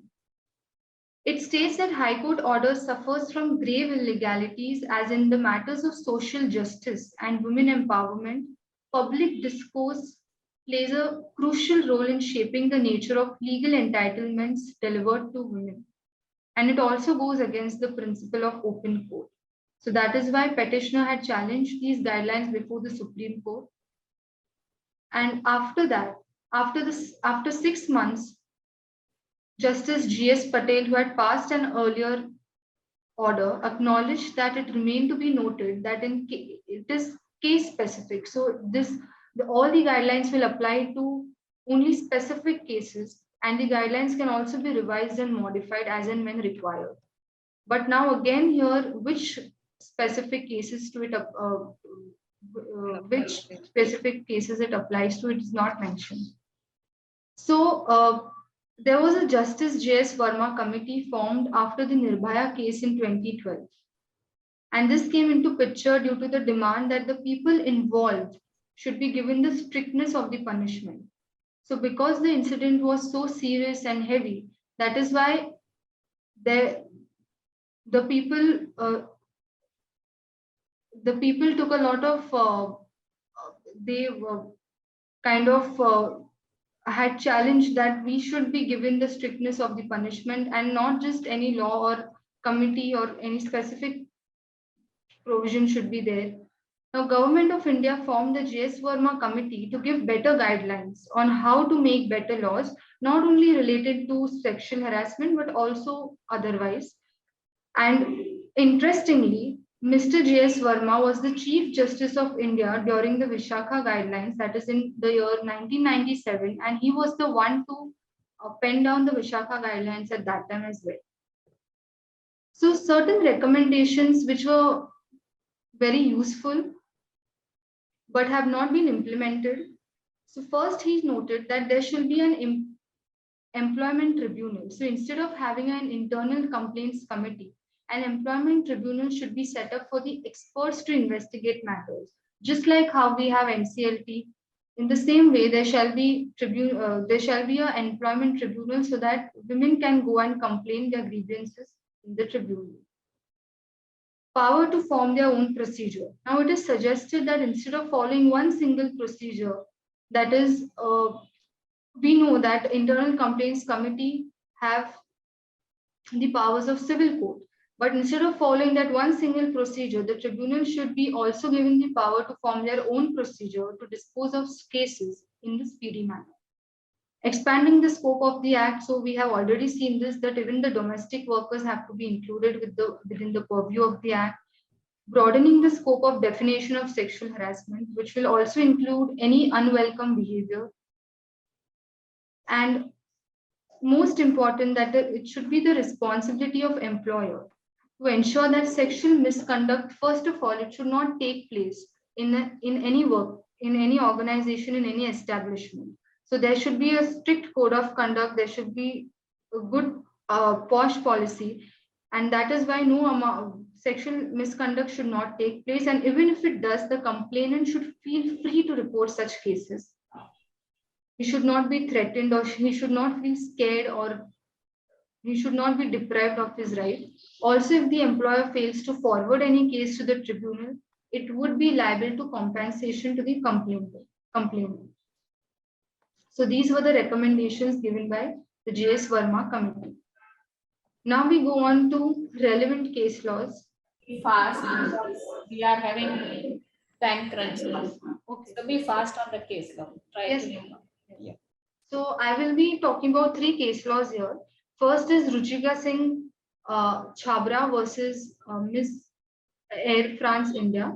So now the appellant over here was a victim of sexual harassment by a certain employee, and she had even cited this, and she had complained of being sexually harassed in multiple occasions. Appellant contended that the conduct of the Air France in constituting an ICC was not in compliance of Section 4 of the Posh Act, and she was informed about the Constitution, and she was not aware of the ICC as well. The external member, now here we will understand that the external member of the committee was not associated with NGO, and his qualifications were not informed to the appellant. So as we saw that in the Act, it is important that everybody should be well aware of the Act, plus the committee should be formed in accordance with the provisions of the Act. But here the external member appointed in committee was a labor lawyer, and he failed to disclose the same. And also he did not have any expertise in the sexual harassment matters. Also that the ICC failed to conduct an inquiry and investigate the matter as it is bound to do by law. Instead it started a trial without framing the charges and put the entire onus on the appellant to prove herself, which was against the principles of natural justice. Now, considering everything, there was a learned single judge who had dismissed the writ petition by the appellant on territorial jurisdiction. But the basic object of the parliament was to provide security to the woman, and it is imperative that a woman who is alleging sexual harassment has to feel safe during the course of proceedings of the ICC and has faith that the proceedings are unbiased and fair. The second case law is again a very famous case law, Global Health Private Limited versus Local Complaints Committee. So here we will understand that there was no ICC formed and how were the consequences of it. Now, a complaint was made by a female senior marketing manager alleging interference with her work and creation of an intimidating and hostile environment by the acts.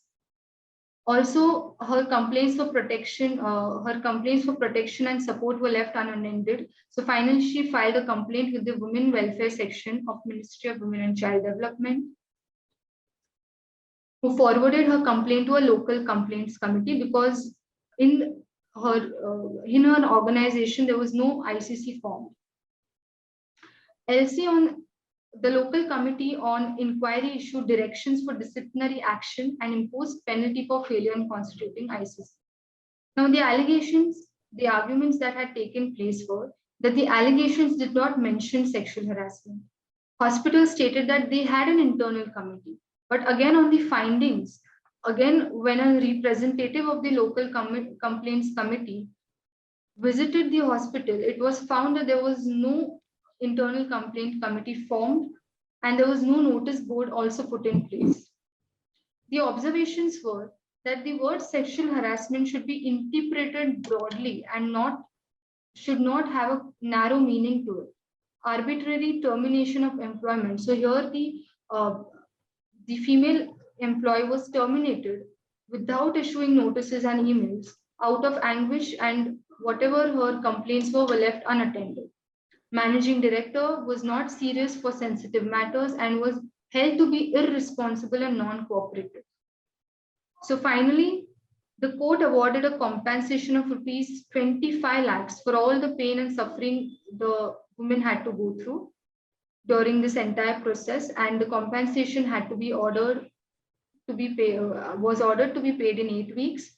Hospital was directed to issue a character and experience certificate so that no stigma was attached to her image. And the last case is of Shanta Kumar versus Council of Scientific and Industrial Research and others.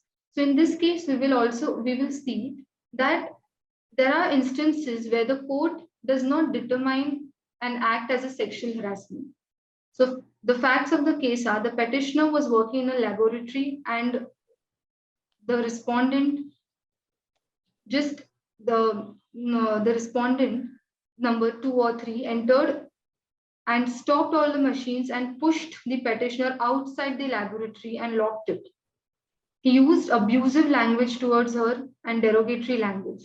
Now the arguments were that the complaint committee upon examination concluded that nature of complaint was not sexual in nature, but it was administrative and managerial.